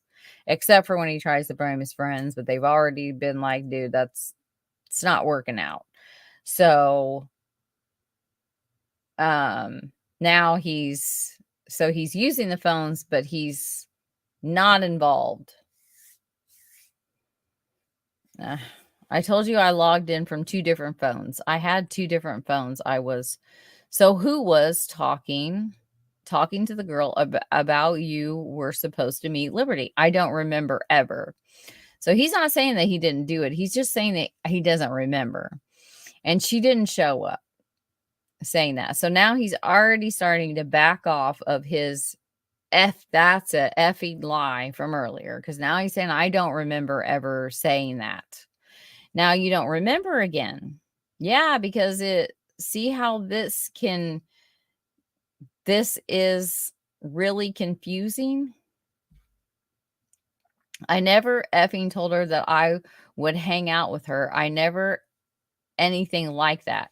You remember certain things, and then certain things you don't remember. It's awful convenient, Kegan. It's really convenient.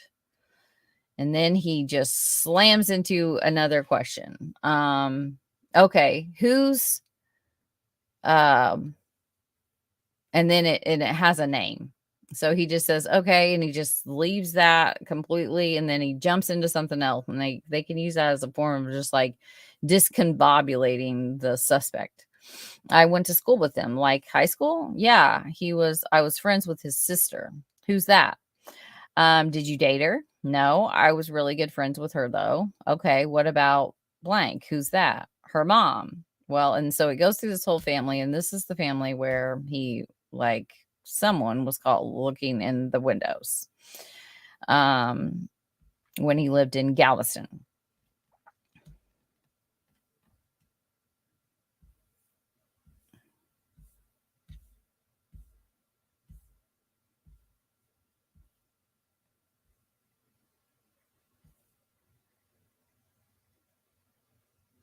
And then again, he does it again. Like the interviewer says, what were you so concerned about with when you're in Vegas, or let's even go before you were in Vegas, and about being somehow connected to Liberty German? Because I talked to her friend on the phone. Oh, so now he's talking to the friend on the phone. But that would really, I mean, you said yourself, anyone can talk to a friend of someone, right? That you were, but I mean, if someone got murdered, I would tell him, about that I've ever come into contact with recently. You know what I mean? Yeah, but it went more than that. Kegan, you were very concerned. I mean, the searches in your phone, it's this. Yeah, I'm concerned. What do you mean? Someone gets killed around us. I'm concerned. Yes. Okay, so do you know what, when you gave your polygraph, that you said Liberty, like, what's her name? I don't remember her name. And then after you spent the whole time reading over it, all that time reading over it. Because my brain is going crazy. What do you mean? What I mean is there's no way you didn't know what her name was, and you sitting there. So he's talking about when they're doing the interview with him, when he comes back, he's been Liberty German this on searching her name, and then pretends like he didn't know her name when he got there. There's no way you didn't know her name. And you sitting there, that Liberty, whatever her name is, distancing himself from the victim. And people like could do that on both sides of the coin, because my brain is going crazy. What do you mean? Okay, so I already read that part. I don't remember that. And before the polygraph, I mean, you are looking up articles about it. I mean, you're even before you guys went to Vegas, you guys are, foul play suspected. So that's what he was looking up. Yeah, I mean, update. That's crazy. Foul play suspected. Another one, Delphi community concerned. It's another one that he looked up and read. Right. Makes sense for us to question you about looking that up when you're one of the last people that ever spoke to her before she wound up dead. Or, excuse me, Anthony Schatz was the last one. The Anthony Schatz account, right? So they're both talking. Is one of the last people to speak to her before she winds up dead, right? And then you said that it would be because a friend of a friend says, well, hey, I talked to such and such and they're friends, but we're searching about, but you're searching about, can law enforcement trace IP addresses from social media?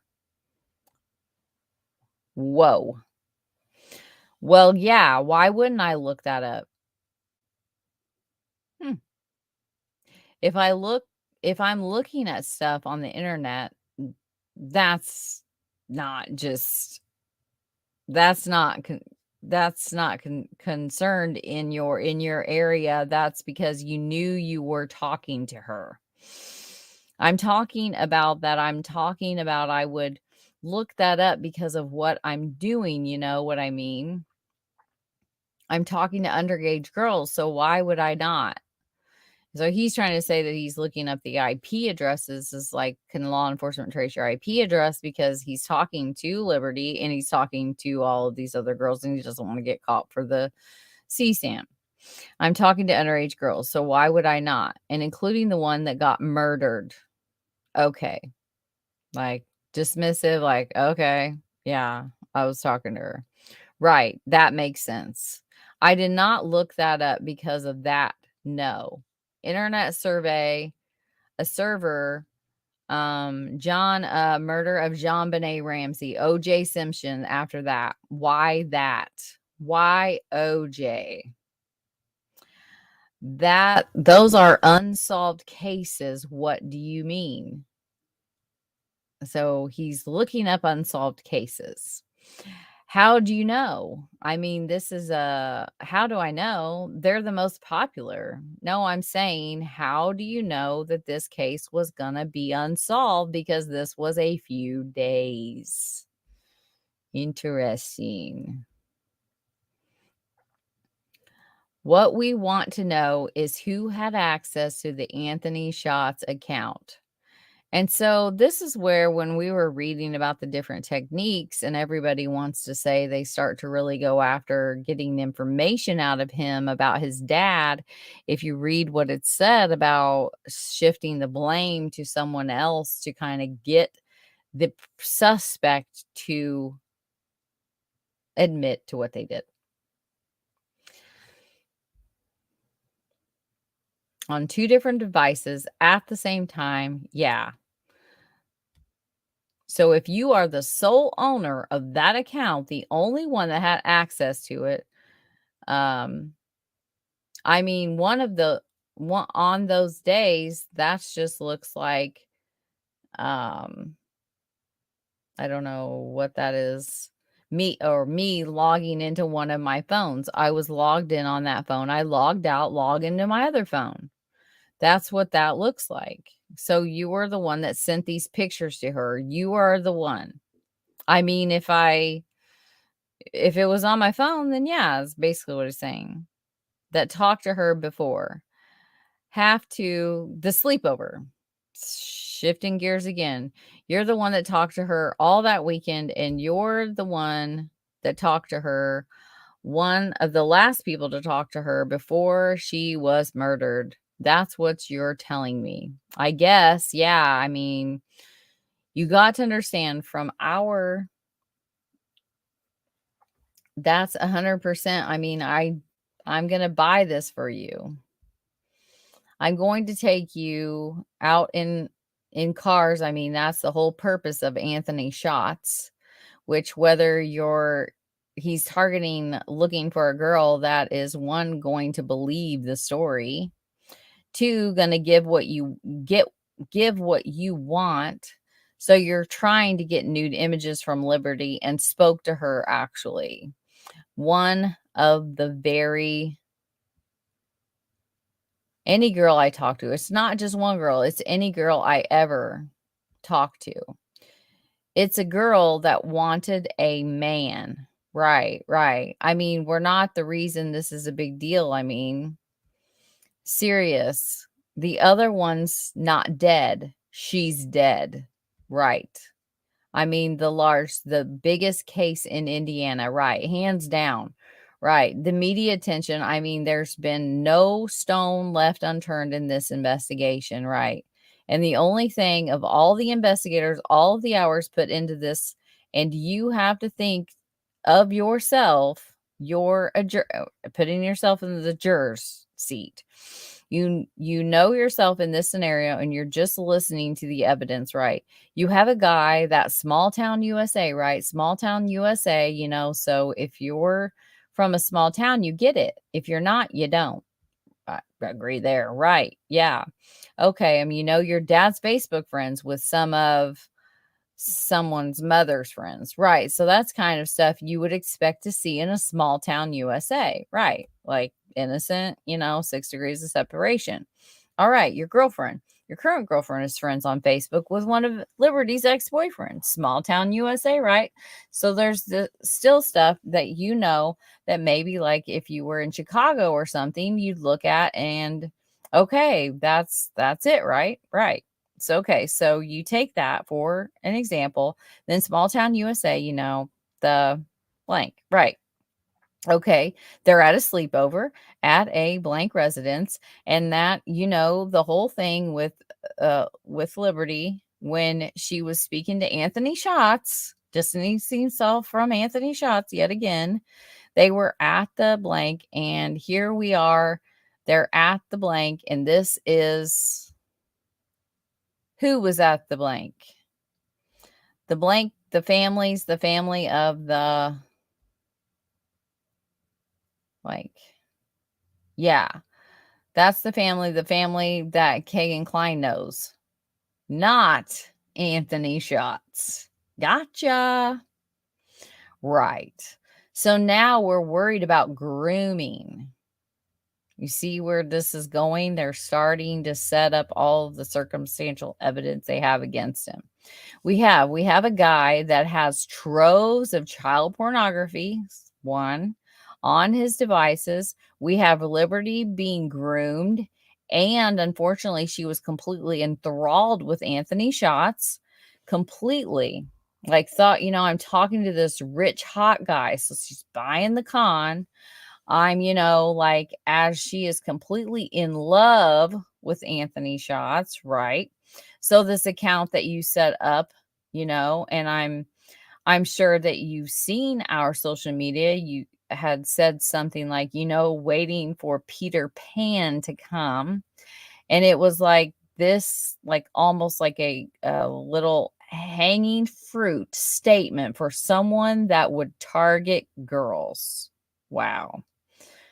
Something so innocent like that, a predator can pick it up and know what they can do to target these little girls. Waiting for Peter Pan because of the song. You can look that song up, but Peter Pan, Neverland, I think it's Taylor Swift, but I'm not sure. You probably see that and think this is going to be an easy target. I don't get what you mean. What more of targeting thing, right? Like more, maybe you didn't go into that depth. I don't know how much depth you went into looking for girls you wanted to get nude images from as Anthony Schatz, just like Buckshot Method, and see who comes out. But regardless, she bought the story. She bought the account. So we have a friend saying that she knew she was trying to meet up. Another circumstantial with Anthony Schatz. See, I don't remember ever saying to meet up with me though. But you did type it from your device. So it's like, why are you, doing this? Okay, but I'm telling you, this is what we had. We have that. We have that. We have multiple devices logins from your house on Canal Street for a Snapchat account within minutes of one another. Okay. We have the day that you gave your polygraph in your interview, some more circumstantial. You were steadfast in, I met them in the beginning of February, like the 1st or 2nd. You were steadfast. You never came off that. I never spoke to her before February 1st or 2nd. And the guy says, look, we know you spoke to her the day she was murdered. We know you spoke to her the day she was murdered. You said, absolutely not. I blocked her. She was annoying me after the first or second night, right? Night, I think. We have these images. You saying that's not, that's a nude for what are you for? We have these grooming pictures. Another one. We have the money, the Anthony Shots money account going to her. Right. So this starts to stack after a while. I mean, small town USA, independent of each other. Yet, yeah, but then it starts to stack, right? We have the Kick Messenger messages with all these my daddy references, right? Regardless of what you say, that are two different authors. One of those messages, and this is the one where it's like you can't really apply that method of like, I don't think that's what's happening. So it's kind of confusing. Are two different authors of those messages, regardless of what you say, right? They're not both you. They're both your devices. They're mixed, but the phrasing is different. It changes. It's not the same person. So we know we have multiple account logins with Snapchat. We have two different people using Kick Messenger talking to people from your residence. I mean, all of that 100% sure. We know it. We know it for a fact. So remove yourself from it and try to pick out every individual piece that starts to stack. It just keeps stacking. The phone, your phone that you had, all your search history was deleted from February 10th to February 15th.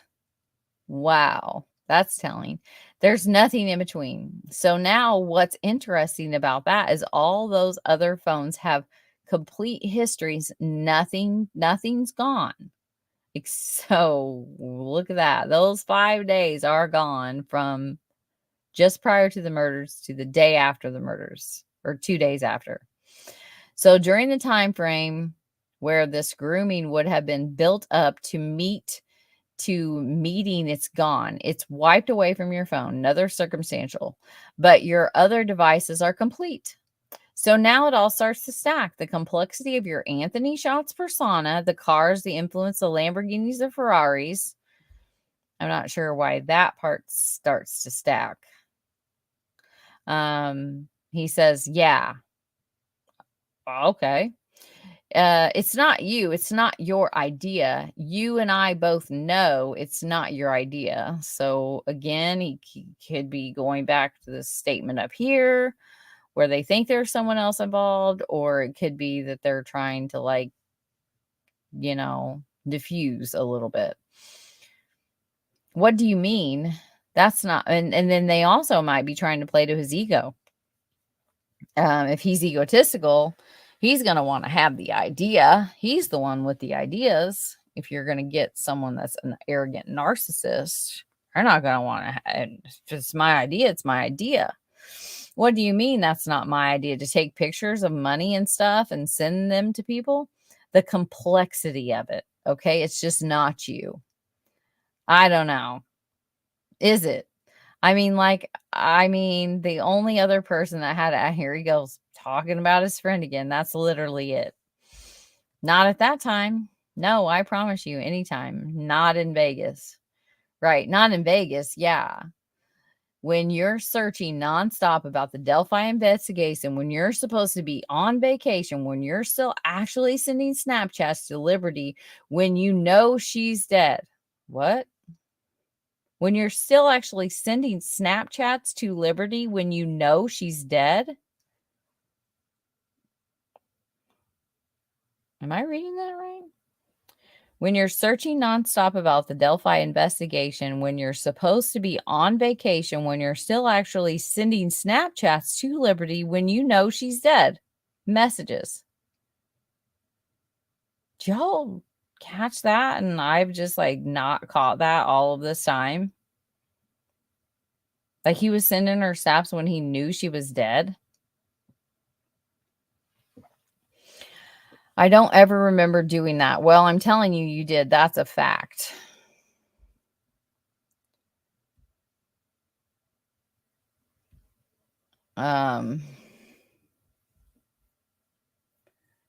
When you walked in here and said, I'm not a car guy. I'm not. Look at. I know what a Lamborghini is. What do you mean? A Lamborghini 458 Italian. That's what that car is. And I'm not a car guy. I don't even have my license. No, I'm broke guy. I'm not. I have no cars. Yeah, I mean, I know what cars are. Let me ask you, why would you, after you failed the polygraph about knowing about Delphi investigation, come home, delete your Snapchat and your Instagram, which you used to communicate with Libby, and then you searched, how long does DNA last? Why would you do that? Circumstantials adding up. I have no clue. I don't know. Probably because they DNA tested me. Right. So they obviously have DNA on that body, because why else would they DNA test me? Did you see that? What did he girl? How long does DNA last? So why would you worry about your DNA being on that body? I wouldn't. Then why'd you search? It's not a common question. That's just a common thing to freak out about. Like, why, you know what I mean? No, it's not a common thing to freak out about. No, I don't, because you giving DNA, right? So you obviously know I didn't do it.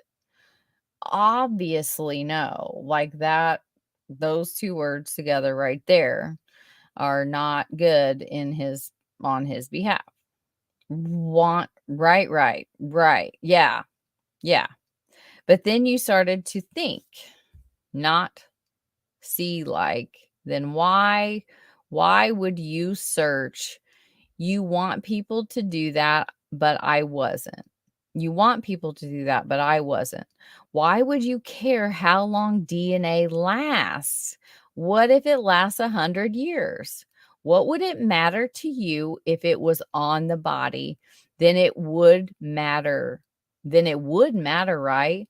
But you knew 110% your DNA wouldn't be there, right? Right. So why does it matter how long it lasts?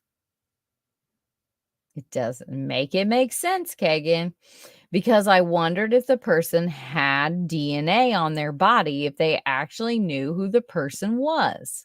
That doesn't make sense. How doesn't it? Because it doesn't. It doesn't. Because in my mind, I'm thinking these people think I killed someone. So if they actually have DNA on the body, they're going to know that I didn't do it. Because if there's no DNA on the body, then it's obviously that, like, okay, well, that's weird. But again, you failed the polygraph. That just adds to it. Everything just, it's stacking this whole thing.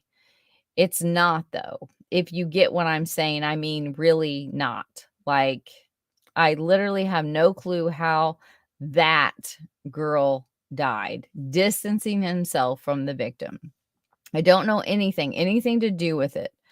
I don't know anything to do with it. Yeah, that is a weird ass coincidence that I happened to talk to her.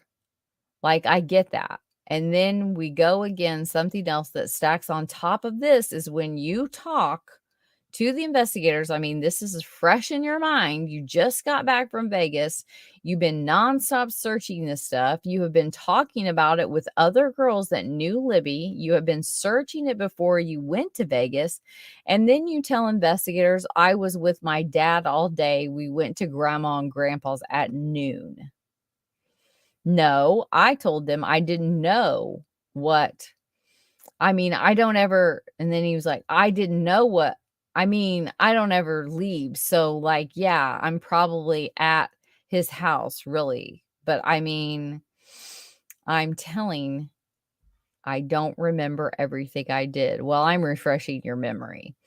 Like, I told them that I would go and see my grandma and grandpa, like, a lot. No, for a fact, audio video recorded on your interview. You told them a few days after this happened that you were with your dad all day and you went to your grandparents.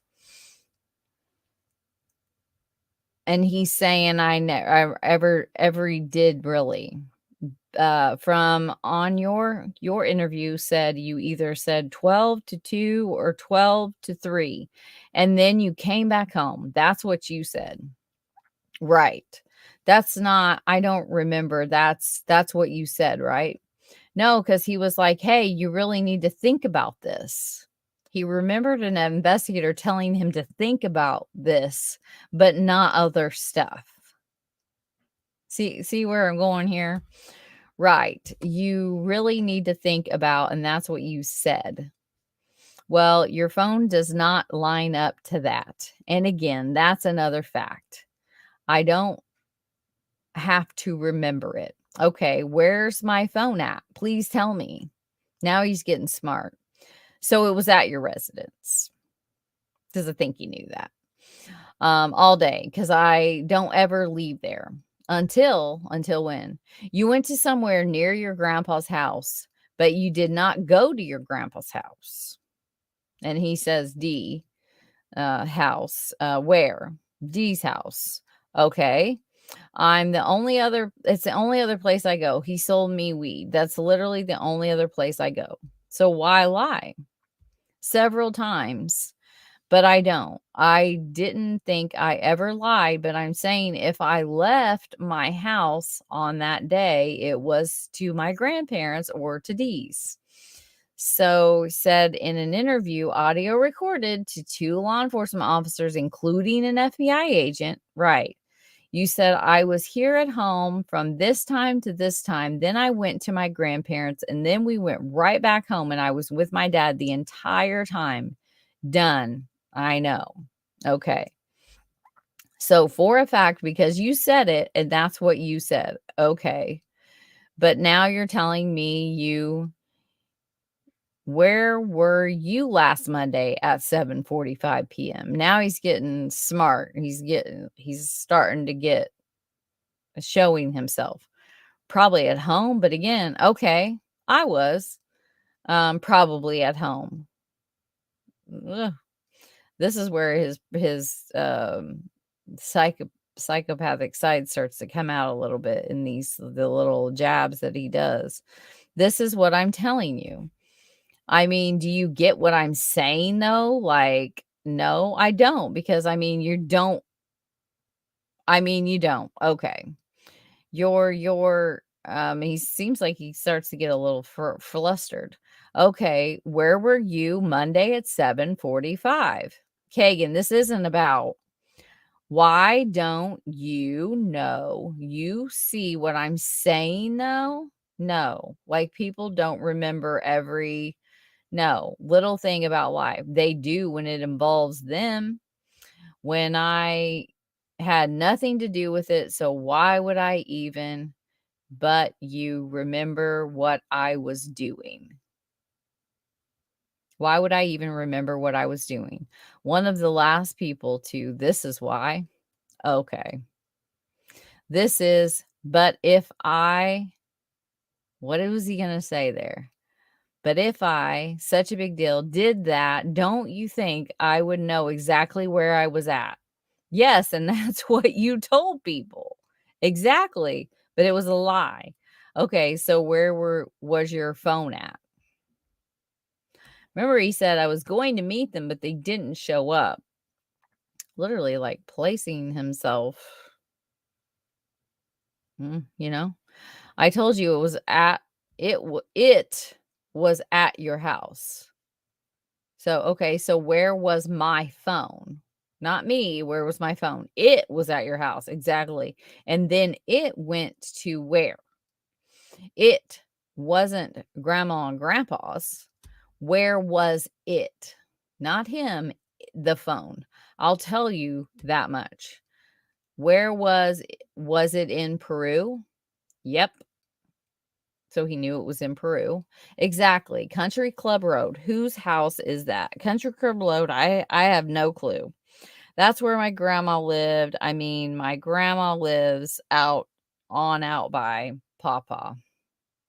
Country Club Road and Pawpaw Pike meet. He says that. I understand that, but you connected to a Wi-Fi source that was in that house. No, I did not. I'm telling you 1000%. 1000%. I don't go anywhere besides Dee's and my grandma's. Come on, dude.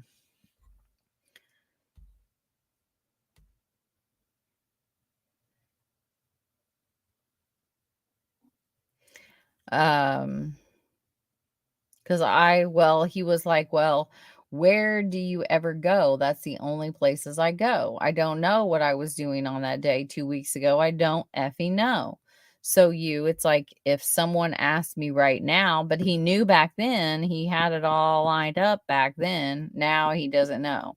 Ask me right now what you were doing 2 weeks ago on a Monday. Okay. I have not the slightest clue. So then with your logic, then back then when you said that maybe you weren't with your dad all day, then I'd like to know the point of this questioning. Right. Yeah. Okay. So right. Yeah, I mean, the only time I ever really left my dad was when I would go to D's really and get weed. That's about it. The only time I ever really left my dad, but yet there was so much distancing that he tried to put into his storyline earlier on when we were reading. For you to look up porn at grandma and grandpa's house, ugh, that's terrible. No, because that's what you were doing on your phone at the time you were there. I wasn't doing that. That's what I'm saying. I'm telling you, I don't. It's not. At this point, to him, like more and more. All this pointing to him more and more. Like the more you keep saying, like it's so he's goes back to blaming the friend.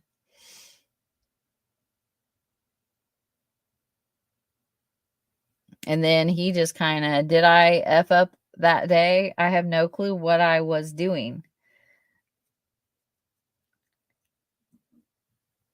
And he throws in a name that's like kind of random. And then it was again just that abrupt like change of interview questioning. And then he's like, "What? Why is that? Like, huh? Why is that? Like, what? Why is that? Who was the friend I went to school with? He's like one of your best friends. All well, is he not? And this starts in with the biggest like drug dealer, selling a lot of weed.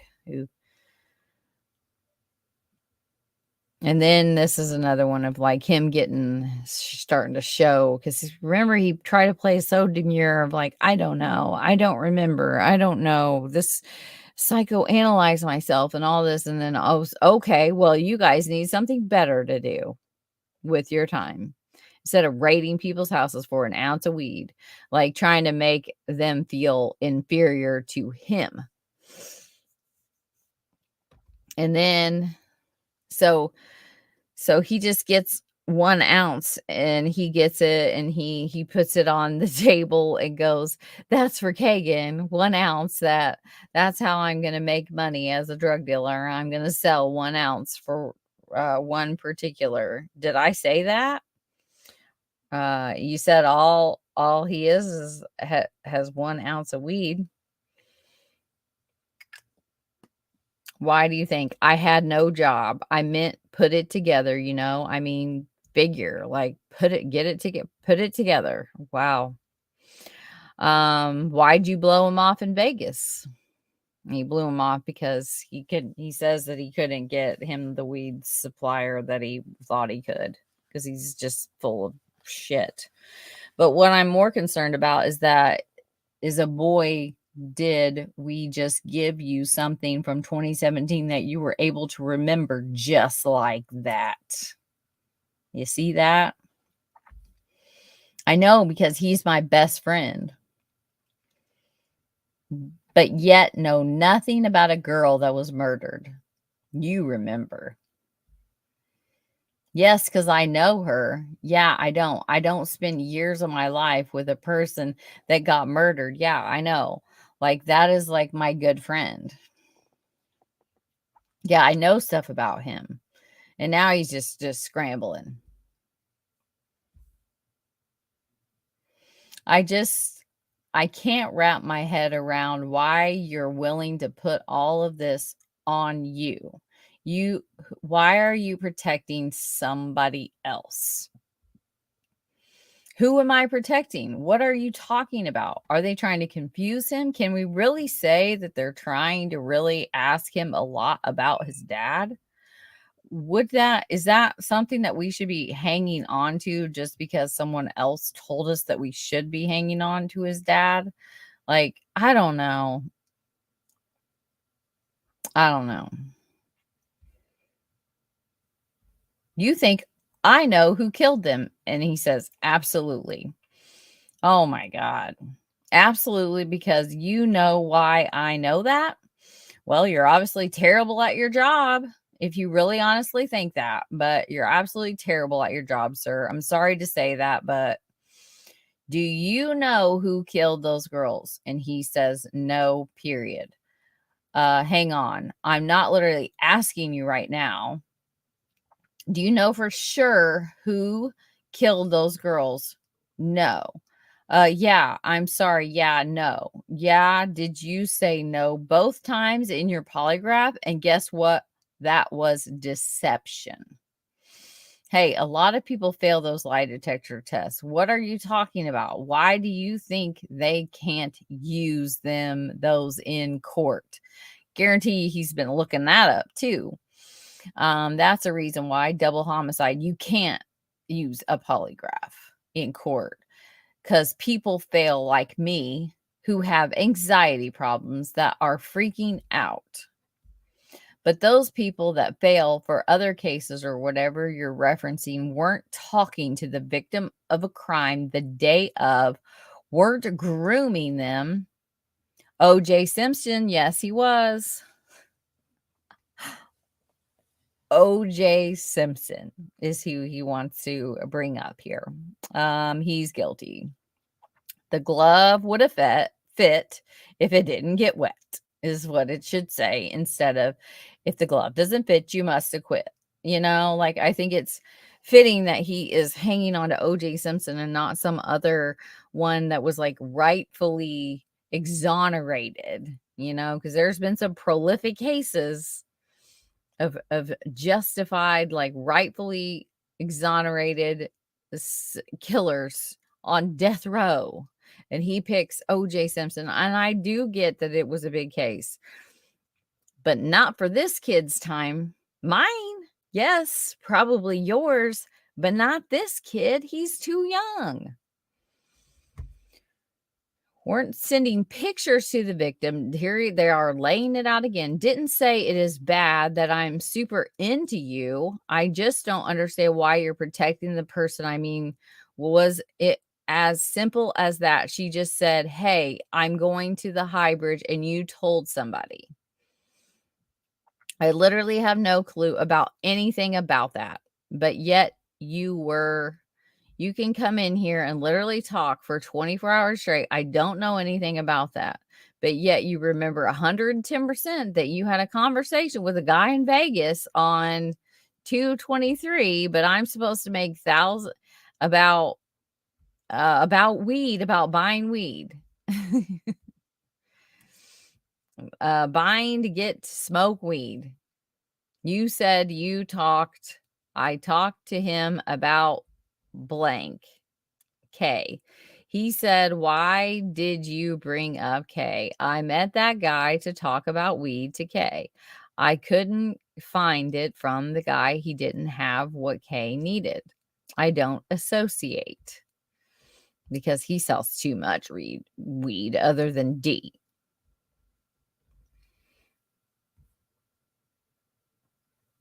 Um, and so I don't know. Obviously it was me, but I don't remember it. You know what I mean? I just don't remember talking to him. And they said we had this case a while back. A guy that was freaking little kid was in the bathroom and overflowed the toilet, so he yells for help. The dad gets pissed off, comes at the kid, mom intervenes, the dad punches the mother. That was weird, getting a call from Las Vegas. She runs away. He chases her down, hits her, bites her in the stomach, runs back inside, slams the kid's head into the toilet, fractures his orbital socket, puts him upside down, and starts dunking his head into the toilet that was overflowed. And he says, JC. Now, what do you think about that guy? He should get hung right now. He should be killed. So that guy should be killed. Yeah, 1000%. I don't think he knew that they were talking about his dad. What do you think that person is capable of? What if that what if that person what if that person capable of? Yeah, what would you think a person like that is capable of? Probably anything, cuz he killed some kid. He didn't kill the kid. The kid lived. Oh, shit. Well, I mean, he obviously tried to kill his kid, whether he lived or not. I still think he should die either way because he obviously attempted to murder on that kid. So, step out for a second. I'll be right back. You have enough water? Need anything? And I think this is the end.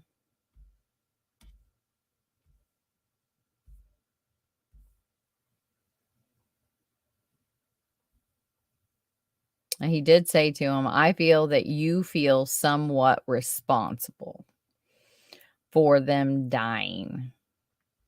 Why would I feel responsible for something I know nothing about? What do you mean?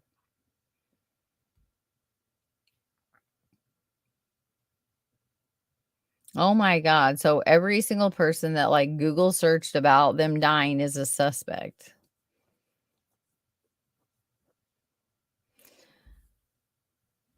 Yeah.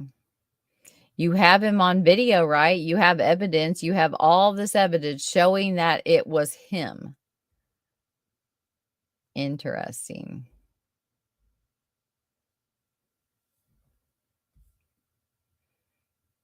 So where's any of the evidence that you have?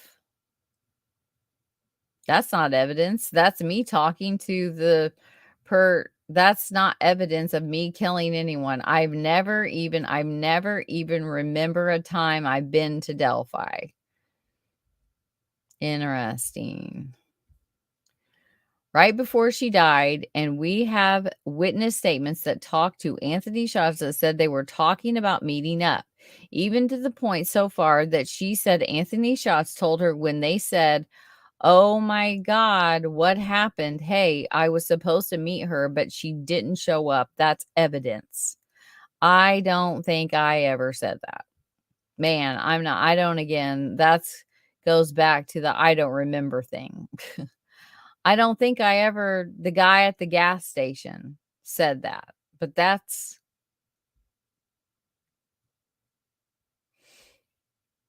I think you were saying to, I'm not telling, I'm just saying that. Okay, well, I'm telling you.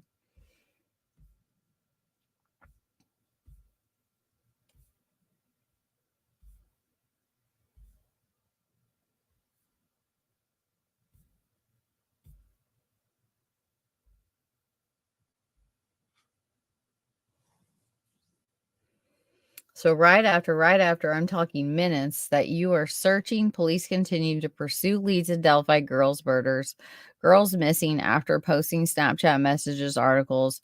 All I mean that girls missing after posting Snapchat messages on articles you search. Can you trace IP from social media? So were you thinking about the Delphi investigation? I probably was constantly. Interesting.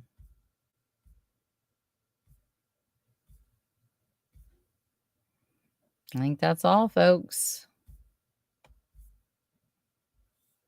Well, those are the parts that I highlighted that I felt were interesting because I didn't want to read this entire document again.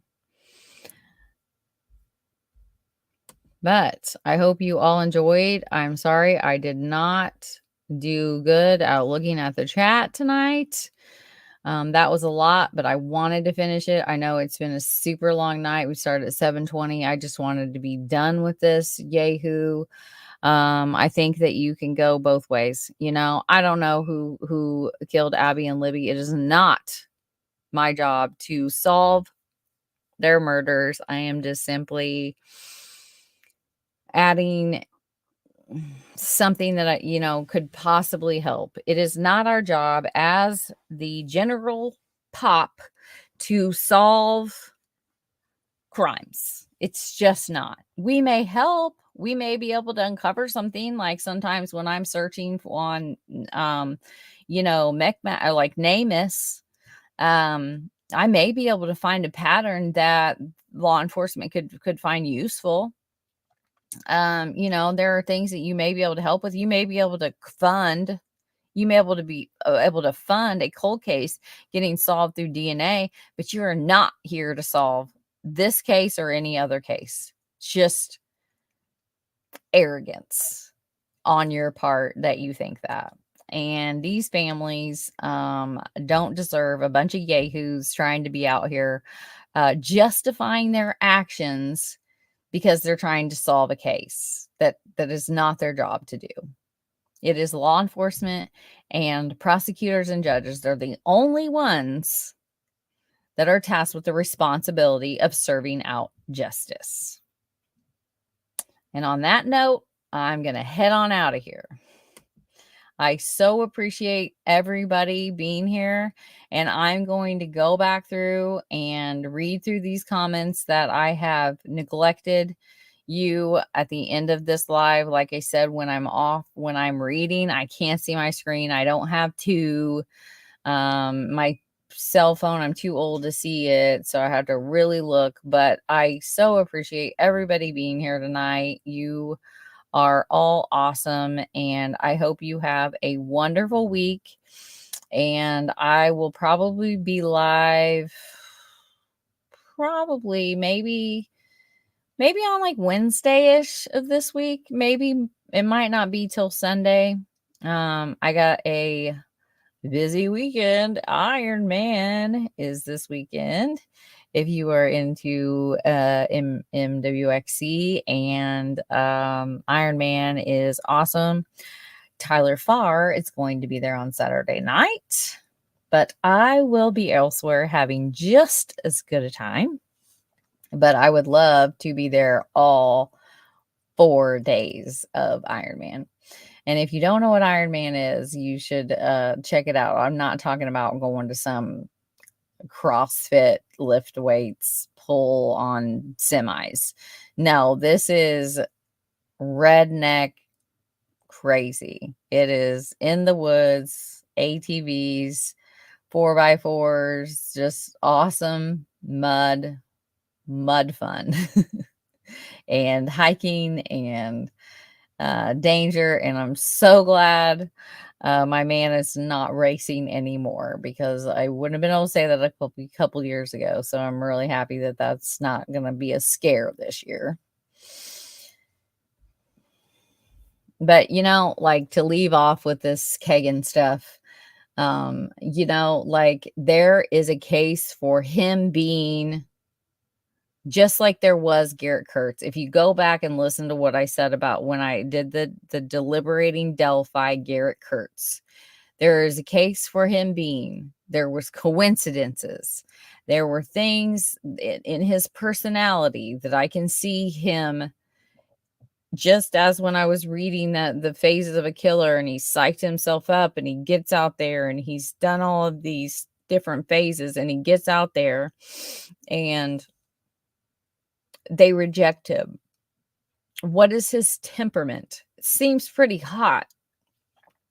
That could have been all it took to send someone over the edge. We don't know the motive. We don't know it. And so therefore you cannot assume that it's a serial killer. You can't assume anything really all we can do is just, um, yeah, I gotta go. Um,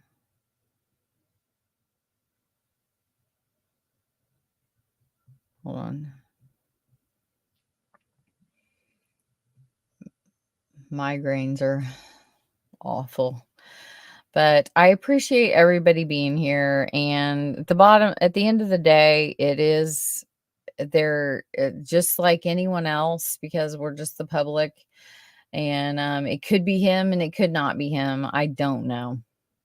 There's a case for him, there's a case against him. He seems like a lazy SOB, and I could list all of the things that tend to make me think that he's not. But this interview isn't one of them. This interview is not one of the things that makes me tend to think he's not. But y'all have a good night, and I'll talk at you later.